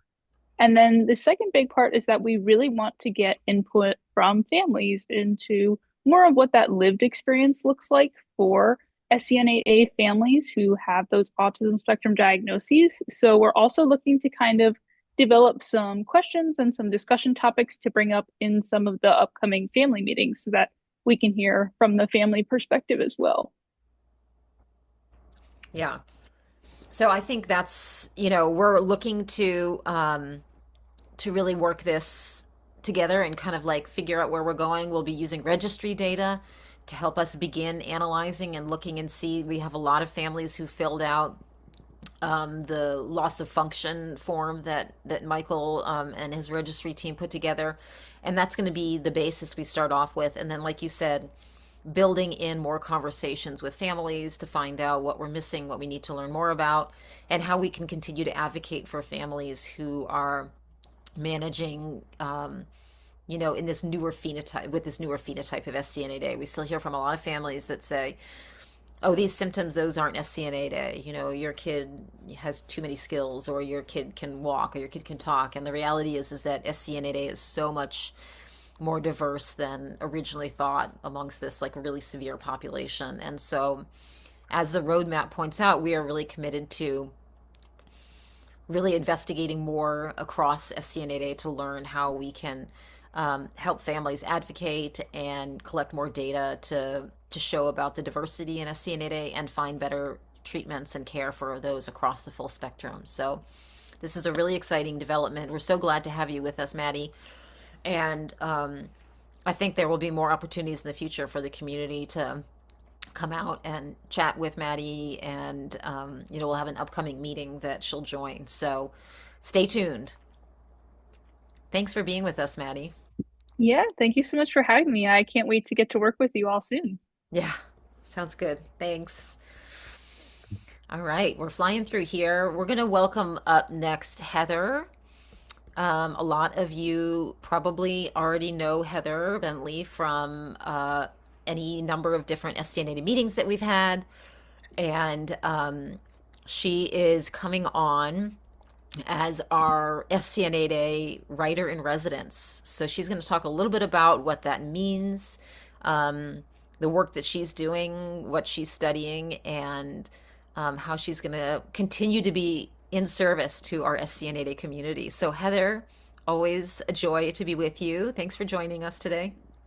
Right back at you. It's lovely to be here to share with all of you in recognizing SCN8A Day. And I love that we've heard all the different aspects, such a focus on the science, focus on the families. Thank you, Doris, for that personal story. And thank you, advocacy leaders and researchers and physicians, for everything you do. I am here with a very different role than ones I've held in the past. I am here as the writer in residence for the SCN8A community this year. That is a joint sponsorship between the three advocacy organizations, because we recognize that the whole life experience of SCN8A isn't just one thing. It's, as Doris said, all the things too that are going outside 8A that make us feel alone or isolated. And so I recently founded a group called Write for Rare, WRITE for Rare, with the mission of putting the stories in rare disease to work. And you've also heard today how sticky this community is. It's very hard to leave once you're here. And that is essentially what happened to me. That's how I know that stories matter, because your stories changed the trajectory of my life. So you see, in my last professional role, after a career in academic and drug industry-sponsored drug development, I had the privilege and the responsibility to lead the team that was running the first clinical program in SCN8A. I think you all know how that ended. The drug didn't really have enough oomph to continue. And at that point, neither did I. And so I chose to put my efforts towards the stories. you've heard from people working on the quantitative aspects. Yeah. I think, we have labs like Kalie and Manoj and the Patel lab taking us forward, advancing the science. But to me, something was lost, and I couldn't quite shake the feeling that the quantitative model was missing the richness of the life experience in SCN8A. And that is how I came to study narrative medicine. It is a discipline of medical education that that really honors the patient narrative, family stories, as, let's call them, co-equal forms of knowing, and really seeks a different kind of interaction between providers, researchers, and patients. And I hear this from providers as much as patients, and especially in this space where it's very difficult to pinpoint where the expertise really lies. And often, as you've heard, it is more with the families than with their local providers. And so this is um, a discipline, sort of a perspective from which we are launching a few offerings for the community. And I didn't know, I had some slides. We can show them or not show them, Gabi, whatever. Oh, for me? For me, let me just take you through the slides. That'll be quick. I'm just going to leave you with my contact information and a teaser of some of the things we're going to be offering this year. And then I hope to chat with you, many of you, throughout the year. So let's see. Yeah, and just while you're pulling that up, just stressing that this is a community-wide effort, that this is going to be in conjunction with all these partner organizations working together, the U.S. organizations, to kind of sponsor this work and give you opportunities to connect with families at many different touch points. How's that coming through? Yeah, if you want to go into screen, like share screen mode, there you go. Great. Look good? Okay. So writer in residence, that's me, Heather, and that's my contact information, heather@writeforrare.com. This is a joint project among the community members. And really, we're going to do a series of things this year. We'll be offering narrative medicine workshops. These are for families. There is a version for researchers and providers, and some that we'll do together. But the first family workshop will be on Thursday, March 19th. Tentatively scheduled. Shoot me a note if that's something that's interesting, and I'll also put out a formal invitation later. What do we do in these workshops? We take a moment to look at art together. We lean into our aesthetic experience where the playing field for expertise is a little more open. And we approach a work of art, and it may be visual, it may be linguistic, it may be a poem, song, a piece of music that moves us, and that opens space for us to talk about our experiences in 8A and to witness for each other. So that's one way we do this. I'm also available for one-on-one story consultations, and I've been doing this with various members of the 8A and also some of the 2A community. I kind of call this my story doula function, in which, if you are thinking, I got a book in me, or I really want to use this story to do something, we can just talk and see what that might be. Last year, I worked with Casey, and we published an op-ed about her experience with Stella and Medicaid, published in the Missouri newspaper under Casey's name. So these stories are your stories. I really am interested in helping you surface them. And that's what I mean about putting stories to work. We want to craft those stories in a way they can be shared for impact. Either that's your local community, perhaps it's your family, perhaps it's something else that you're trying to do with that story. Maybe it's the podcast. Maybe you've seen people at the family gathering in December and you think, I really want to tell my story, but gosh, can I? Well, of course you can. Let's talk about it.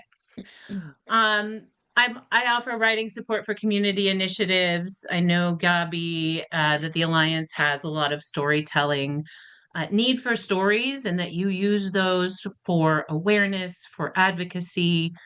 So I'm always available to help with those. And I am also working on a book project about SCN8A, tentatively called None So Rare.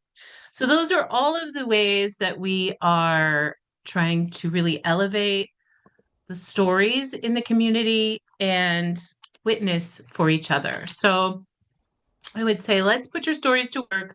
You can reach out to me. I'd love to hear from you if there's a particular piece of art or poetry or prose or music that has moved you, has sustained you through tough times, or that you find as a source of joy. And I'll leave you with a short poem just to give you a taste of what it's like to step outside for a moment from our busy, busy lives. This is a poem by Ada Limon. She was the U.S. Poet Laureate 2022, and it's called Instructions on Not Giving Up.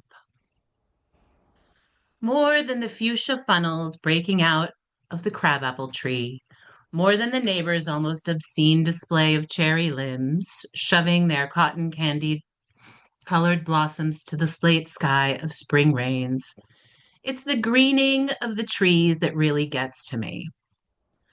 When all the shock of white and taffy, the world's baubles and trinkets, leave the pavement strewn with the confetti of aftermath, the leaves come. Patient, plodding, a green skin growing over whatever winter did to us. A return to the strange idea of continuous living, despite the mess of us, the hurt, the empty. Fine then, I'll take it, the tree seems to say. A new slick leaf unfurling like a fist to an open palm. I'll take it all. Beautiful. Yeah. I'll take it all. Instruction. We all need a little bit of instructions on not giving up from day to day, considering what we all manage. So that was really lovely. Thank you, Heather. I know we're also excited to work with you in the community, and keep your eyes peeled for more opportunities to work with Heather, and we will share her information for anyone who's looking, has a story they need to birth. I love the story doula analogy. So thank you so much, Heather. We're so lucky to have you in our orbit here. So I know we're running behind. We always do. I'm sorry, but we have a couple of more sections that I think are going to be really excited. Next, we have up a panel of scientists who are working in the SCN8A space, who have, all of them have been here for a number of years, 5 to 10 years, I would say, working in SCN8A, to share a little bit about what they're excited about, share about what breakthroughs they are working on, and kind of what lies ahead in SCN8A. So I'd like to welcome on, I think Kelly is bringing folks on now, but we have Chris Mackinson and Joshua Hack, and where, Ron Mall, there we go, and Ron Mall. Welcome. Hey, Chris, good to see you. Hi, how are you? Thanks for the Good. invitation. Oh, of course. Really happy to have you join us today. I think that, you know, you've been around for many, many years, and it's really exciting to see how things have evolved for you and the work that you're doing. And Ron Mall, great to see you. Thank you. I Great know to that hear. we, both of you are previous grantees of the Alliance. I think 2019 for you, Ron Mall, and Chris, when was yours? 20. Let's see, it would have been um earlier, like 2017 I think so. or maybe even earlier than that. Yeah, 16 or 17, something like that, I think. Yeah, So, 'cause I was a um, postdoc at that time, so right, yeah. So Chris Mackinson is joining us. He has a lab at Columbia University. Ron Mall is at UCLA and is a clinician and researcher in SCN8A. And Josh Hack has been working in Michael Hammer's lab for 6 years. What is it now? 6 years? Yeah. Yeah. So I am so excited to have all you join because each of you has a touch point in SCN8A that is unique, and you have been working on really pushing the science forward in a number of different ways. So if maybe you could each talk for 1 minute about the work that you've been doing most recently and how it's moving SCN8A forward. Chris, do you want to start? Sure. Yeah, I'd be happy to start. So, as Gabby mentioned, I'm an assistant professor at Columbia, and I run a research lab that kind of has two major goals in SCN8A. So one is simply to understand what the gene is doing in development in terms of supporting how the brain works. And then the other is to use that information to test out what we call preclinical treatment strategies. So this is sort of like, the first and maybe the second step towards eventually getting something that could be used in a person. And so for that reason, we don't do, I'm not a clinician. I have a PhD, right? So our work is all in the lab. It's with mouse models. It's with human cellular models, like Ranma will tell you more about in a minute. And I guess in terms of the most exciting things that we're seeing right now, so one is that the human cellular models are getting much better.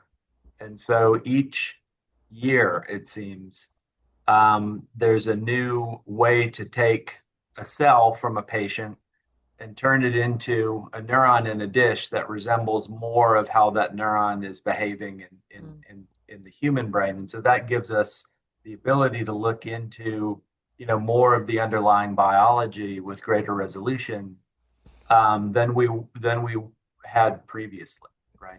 So I think just in general, that's an area that have been excited about since my postdoc. It's kind of what I moved to Columbia to start doing. In addition to our mouse work, that was really the new sort of area that we've gone into.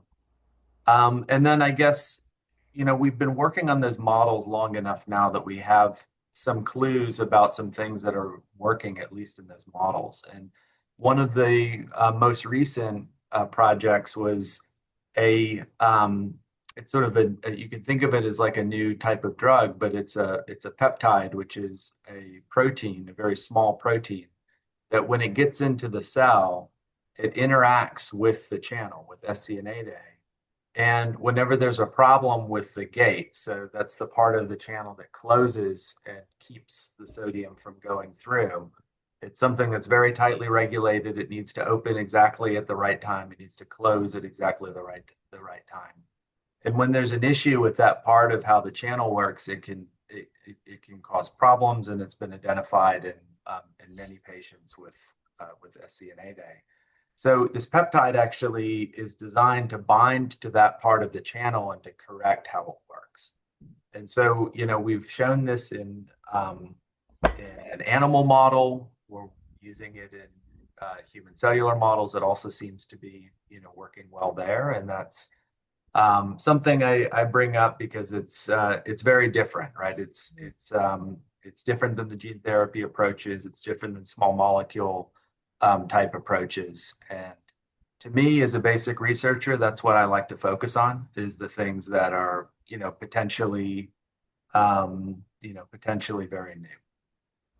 Yeah, it's really exciting. It's I think we talked about earlier that we just want to have lots of hands in lots of things. And I think we're so lucky in SCN8A that we have such an incredible diversity in researchers that are looking at different things. And I agree. Yeah. And I don't want to give the impression that, peptide modulators are the only way to go. I think that it's, gene therapy makes a lot of sense. Small molecules can be delivered more easily than any of these other things. That should definitely be evaluated and should be pushed forward as well. I think you're right that having a nice, diversity of things where we're all working on different things that will give us the best chance, I think. Yeah.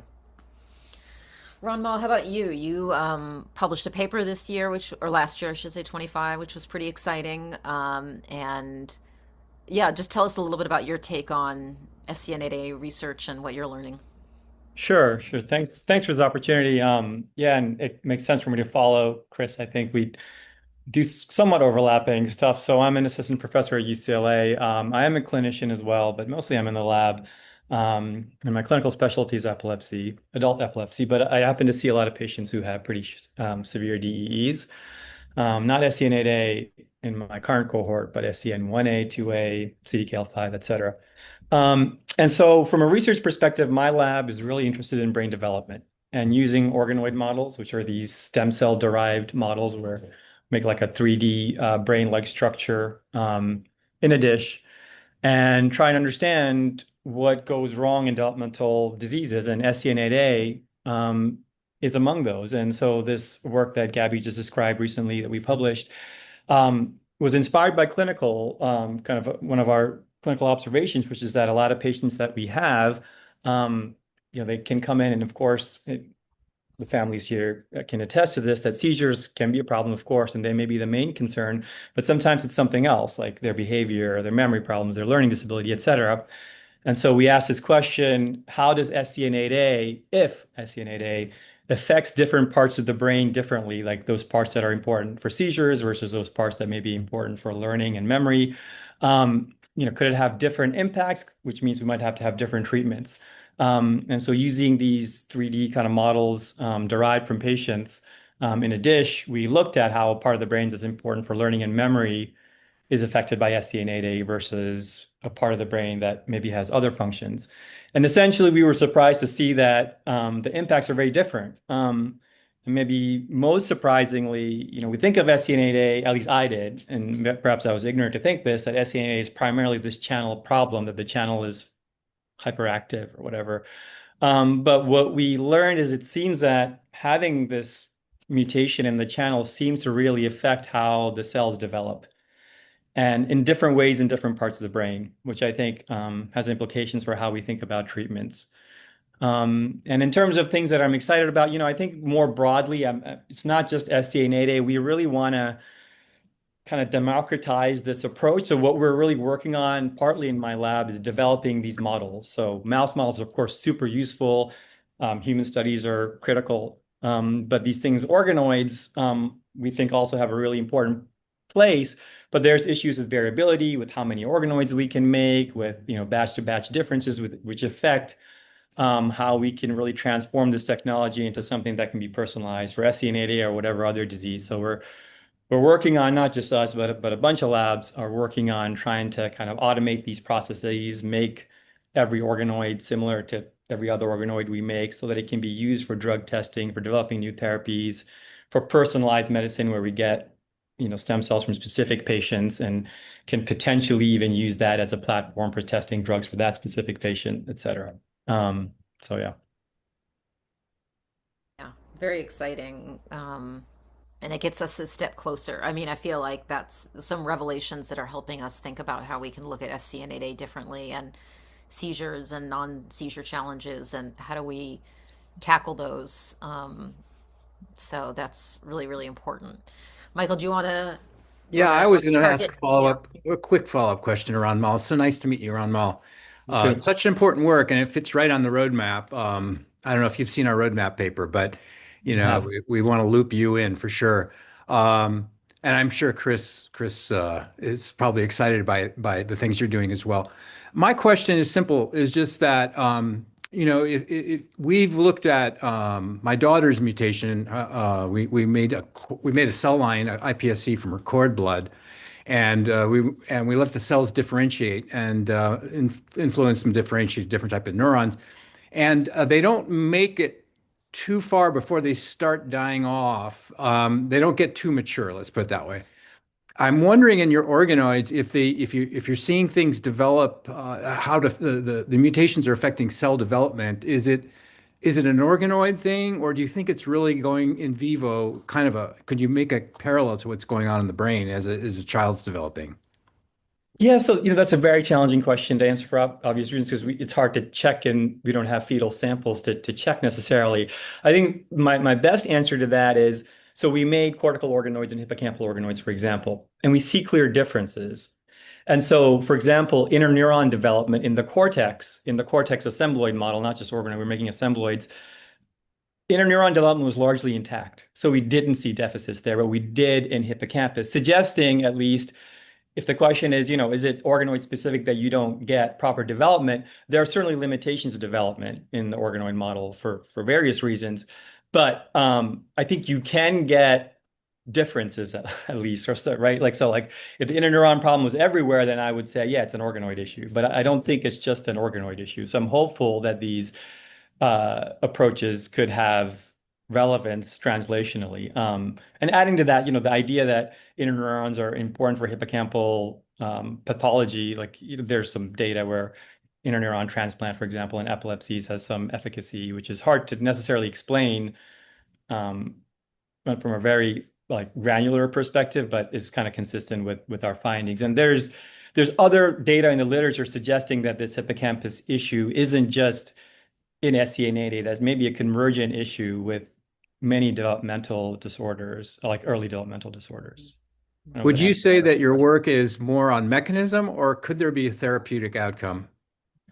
So I think the last part of what I was trying to, so I mean, I am, even though I'm a clinician, I'm sort of drawn to mechanism, but I think in terms of therapy, that's where I think we need to start thinking about making a lot of these. And for example, just doing drug testing, which we can't really do, right? And so if leading from your first question, are these models relevant to patients? Well, there's some data, for example, including in this paper that we published, where we recorded from intracranially from patients versus our hippocampal recordings, and we see some overlap, limited overlap in terms of some of the emergent properties, suggesting there's some similarities. And in terms of having a platform for drug testing, I think we really need to have sort of as automated as possible, is my biased opinion, but automated as possible, highly reproducible sort of a platform just to make lots and lots of organoids, maybe test therapeutics in scale. And in that way, at least that's one avenue where I think it's kind of therapeutically tractable. And we are working, and achieving that doesn't seem that it's that trivial. There's just little differences that seem to result in big differences in outcomes in terms of organoids, at least in our hands. Well, thank you. We'll have you on the podcast, the Brian Pfister podcast. I know, I was going to say, you guys are all of you guys, but I know we got to hear from Josh too. So yeah. Josh, tell us about the exciting stuff you've been working on. You've had several iterations of kind of really cool projects you're working on. So maybe just take us through a little bit of that.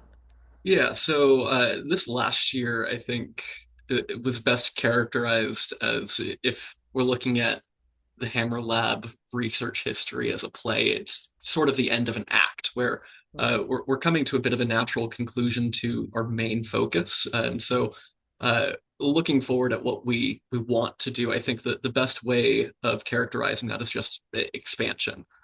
So last year we published a paper on machine learning to optimize treatment recommendations for early in the clinical treatment process. Helped a lot with defining or expanding what the clinical consensus had already agreed upon for effective medications for gain of function, and removing and limiting the recommendations for some other medications.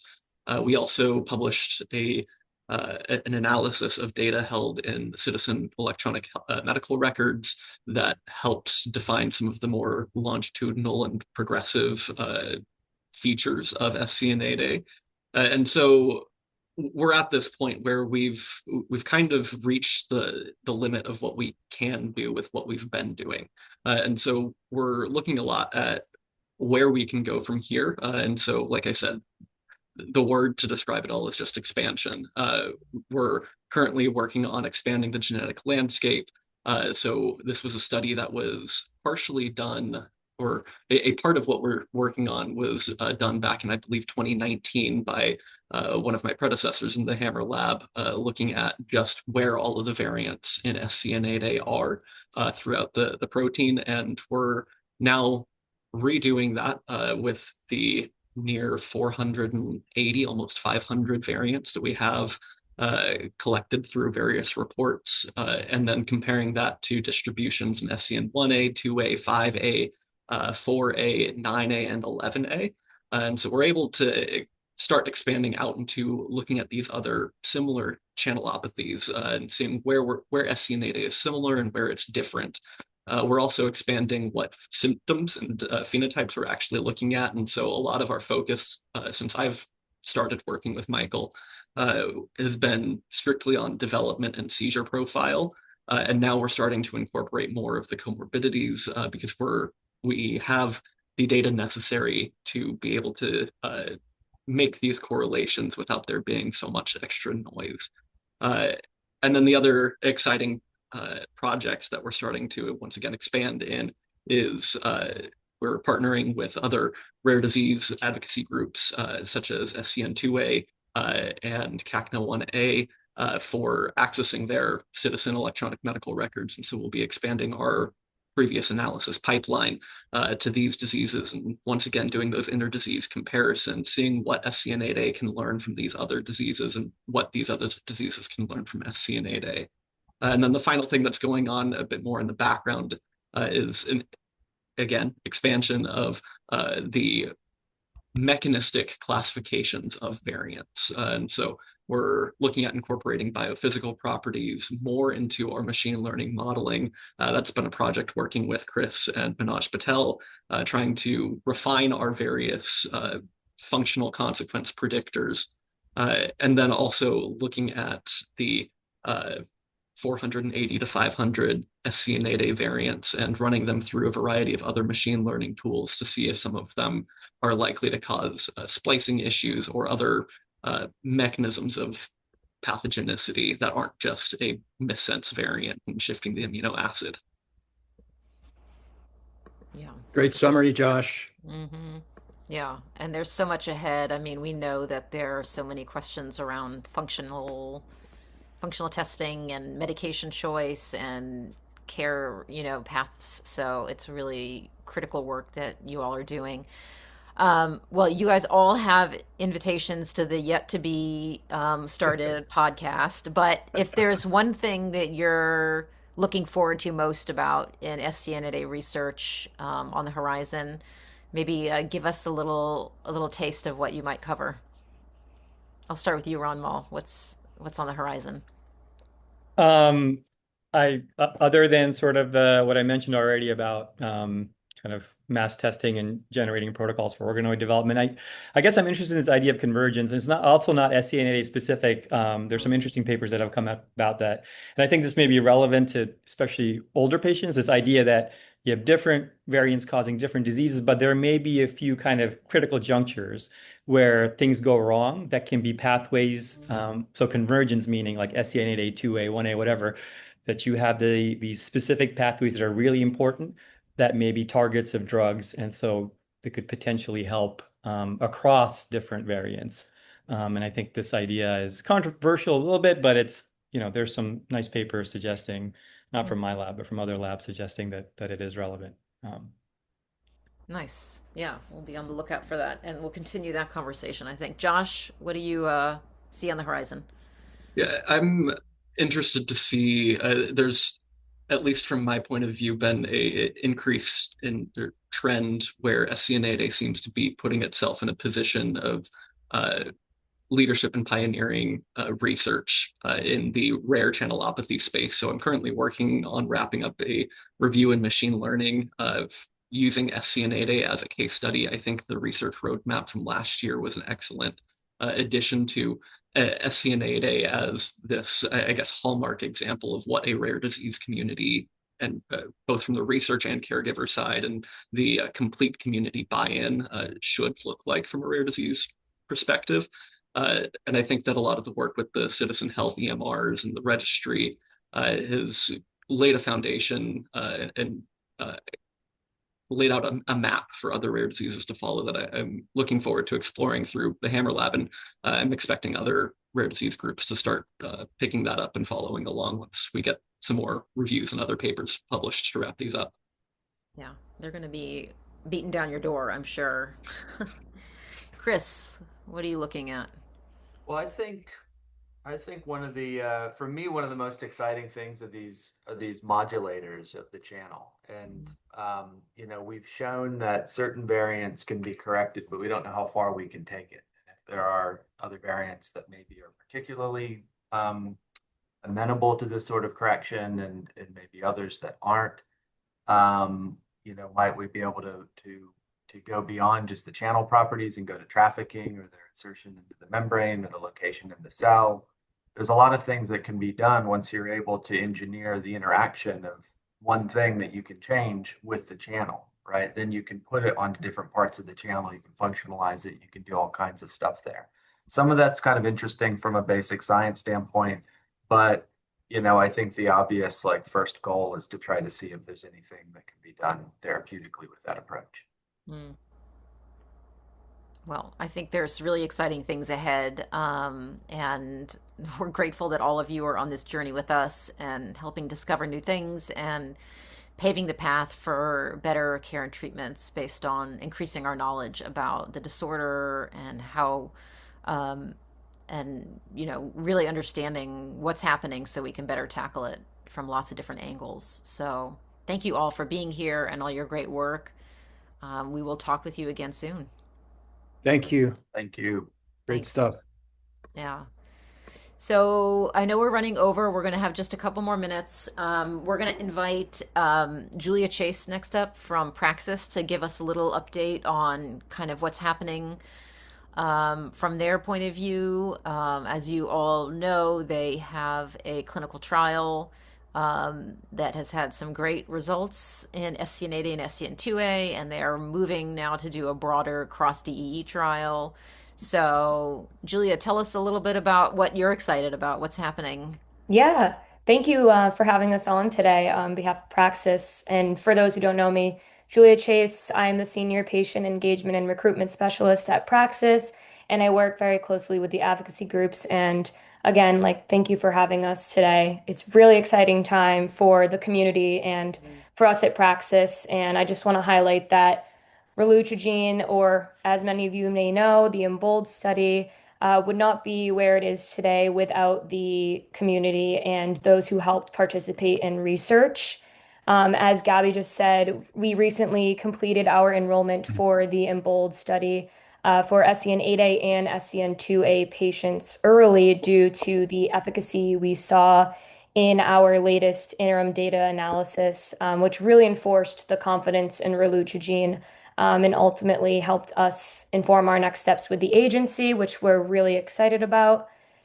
We still remain on track to submit an NDA, which is a new drug application, with the FDA in the coming weeks. And as we move forward toward regulatory review, our focus remains on advancing this program with urgency for patients and families. And we also are continuing with the EMERALD study, which is also trialing relutrigine in a broader DEE group. So we're excited to see how the outcome of that is as well. But yeah, CNA families can enroll in that, right? Yes. So I mean, if you missed the first go round, Emerald or the different, oh, I'm always going to get them mixed up. But yes, you can still enroll. Yes, Emerald is open for all DEs as well as SCN2A and SCN8A. And this one's actually a little bit different with the age group. So the EMBOLD study was 1 to 18. So Emerald is actually 2 to 65. So we really broadened that pool open. But Amazing. yeah, more Yeah, I updates know. to come. It's really phenomenal to think about, a treatment being on the market specifically for a rare disease like ours that was only just discovered, Yeah. in 2012. I mean, it's quite a phenomenal path to treatment. Of course, we have to wait and see what FDA says, but it sounds pretty promising. But I think it's remarkable what a community can do when they are committed to data, to collaborating with industry. I mean, I know Michael and the registry have been a huge part of helping Mhm. pull together this work. I know that a lot of community leaders have helped in sharing, about the trial. I know in particular Aurora in Spain and the team from SCN8A Spain have done incredible work helping families who have relocated, helping to share the awareness. So it really is a community effort that helps move work like this along. And it's exciting to think what's on the horizon. Absolutely. Julia, so we can see some of the exciting results on your webpage. Are there any updates you can give us as a thumbnail of what were the basic statistics, on what happened? Absolutely. I have 2 slides that I can pull up. I didn't know if we were going to have enough time, but I don't let know, me it's just up to kind of Gabby if we pull. have time. Yeah, if you could just give a quick summary, that'd be great. I know we're already over. I'm bad, but Yes, yeah, I give have us. 2 slides. I figured I'd keep it short, get the Okay. highlights, but here, let me know once you can see it in presentation mode. Yep. Okay, great. So we did a data cut in our first cohort, which was a smaller pool of patients. And within that cohort, we did a data cut at the 4-month mark, which was the end of the double-blind period, where we saw a 46% seizure reduction, which was right here. And then in our latest data cut, which was cohort 2, this was a broader pool of patients, we saw a decrease in 53% seizure reduction. And then all patients who were in the EMBOLD study for cohort 2 were taken, it was advised from the agency that all patients should now be on relutrigine. So those who were in the double blind were moved into our open label extension period, which means all patients were receiving drug and no placebo. And then continuing on, as patients continued with relutrigine at the 11-month mark, we saw a 90% seizure reduction in the in the open label extension period, which is incredible. So it's showing that the more you are exposed and on relutrigine, the better results you see. And then in addition to seizure reduction, we also looked at other domains and improvements. So we used the CGI scale and we looked at disruptive behavior, alertness, communication, and seizure severity intensity. And this chart compared to the first cohort was a massive increase, which was incredible for us to see. Namely, alertness was 78% by both the clinician and the caregiver reports, as well as a big increase in communication, and that's specific to the child, and then as well as seizure severity and intensity. So overall, we're really excited about not only the seizure reduction, but what we're also seeing in other improvements as well. Yeah, it's phenomenal. Wow. We're so excited about where things are going, and yeah, it's just a monumental thing to have a treatment that's targeting our disorder. We know there's broader, applicability, but just grateful for all the work that you all are doing and looking forward to that NDA coming through and having a treatment at market. Yeah, on behalf of the entire Praxis team, thank you all who have made this progress possible. And we're very honored to be on this journey with you all. Yeah. Thanks so much, Julia. We'll talk to you again soon, I'm sure, as things progress. Absolutely. Bye. Thank you. Bye-bye. Bye. Amazing. So we're going to take one last segment. I'm going to invite Jayetta back on, and Julianne, Julianne Mills, one of our board members, to talk a little bit about where things are heading with the organization and how we want to invite you in to help us on that progress. So I'm going to pretty much hand it over to them to take us on this journey. And hopefully Jayetta is not too far behind. Let's see. I have audio, but I can't activate my video. It's in your control. Let me do that. But without a video, I'll say, there you go. How start my video. Hi. What a fabulous overview of so much going on. We want to be very efficient here. We're welcoming Julianne, who's one of our newest board members, along with Brian, who you met, who's going to be the podcaster extraordinaire. But basically, we want to give you an overview of some of the challenges and opportunities that we're facing on our board, and let you know some of the needs and places where we need support to continue the work.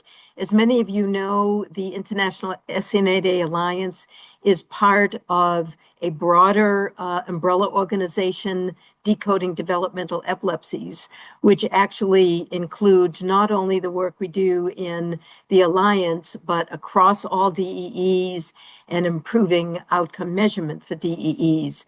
And it's wonderful to remind you of that, given the clear direction that we heard from all of the researchers, that there's so much opportunity for more and accelerated learning cutting across the DEEs. And then also from Julia, that both the Praxis and Neurocrine trials began in 8A, and then they went to 8A2A, and now they're going DEE wide. So there's a broader community that hopefully will, woohoo, I like that, a little sign. So Julianne, thank you so much for joining us. Tell us a little bit about your background, what brought you to us, so folks will have an idea of who you are and what you have brought to us. Yeah, thanks for inviting me. It's a real delight to be here today with the community. So my background is as a scientist. I worked out at a hospital here in Philadelphia. Shout out to Maddie at the organization starting with genetic testing. This is pre-Human Genome Project. And then stayed with drug discovery through a couple of small and large biotech companies before moving into the CRO side, or clinical research organization side. And basically, for the last many years now, I've worked for companies that we don't do drug discovery ourselves, but we are the company that drug developers hire to run the clinical trials. So a company like Praxis would hire a company like ours, a CRO like ours, to run their clinical trial.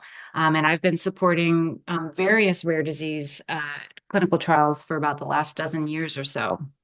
And I came across this organization during my time at CCI. I had taken a step away from drug discovery for a little bit to work as a science consultant for the Rare as One program, which some of you may know about.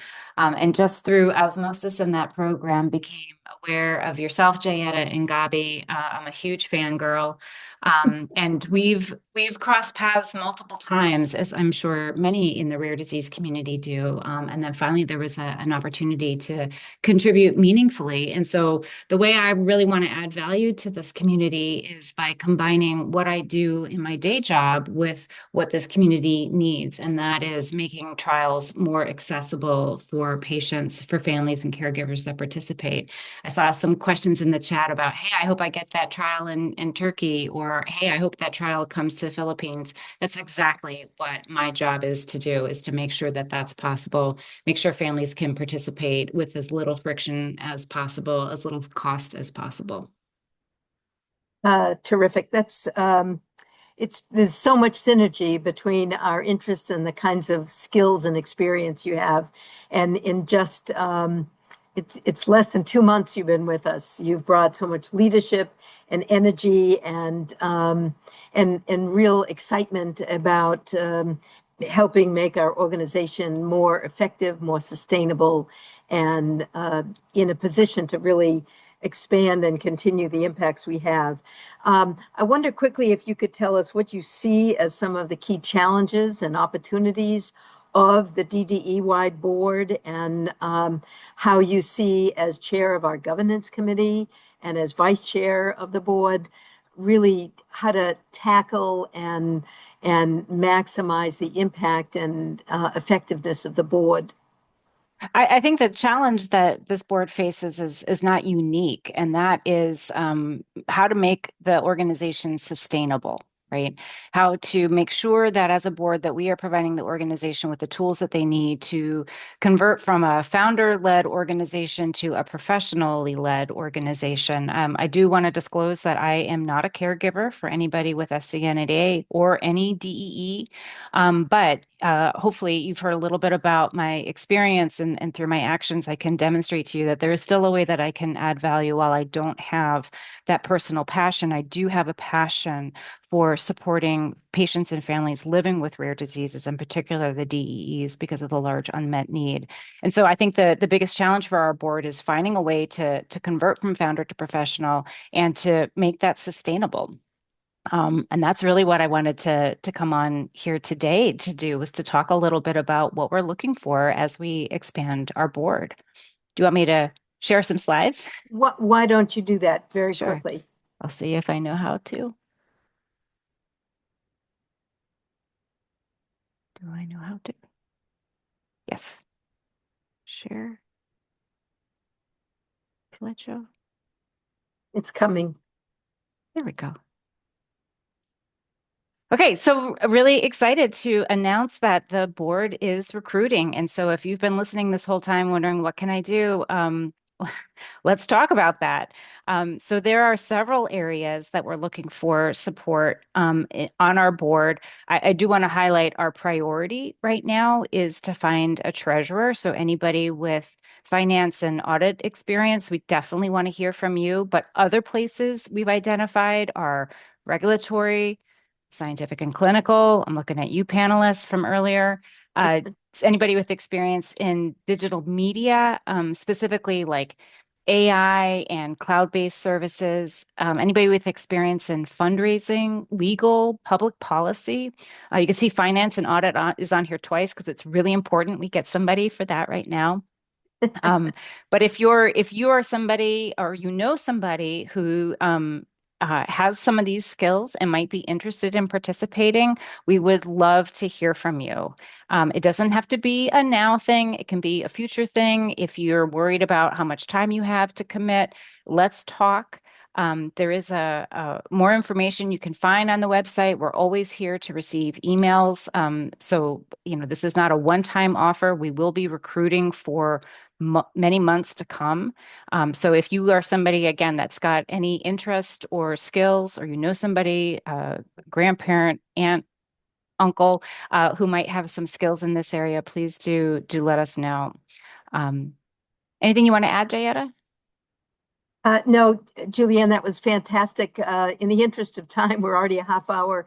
I'm going to turn to Gabi, if you would come back on, because we also have another area where we're recruiting, and this is an area where every one of you as caregivers, parents in 8A, we really need your support. We need your engagement. And Gabi, tell us a little bit about the other opportunity we're recruiting for right now.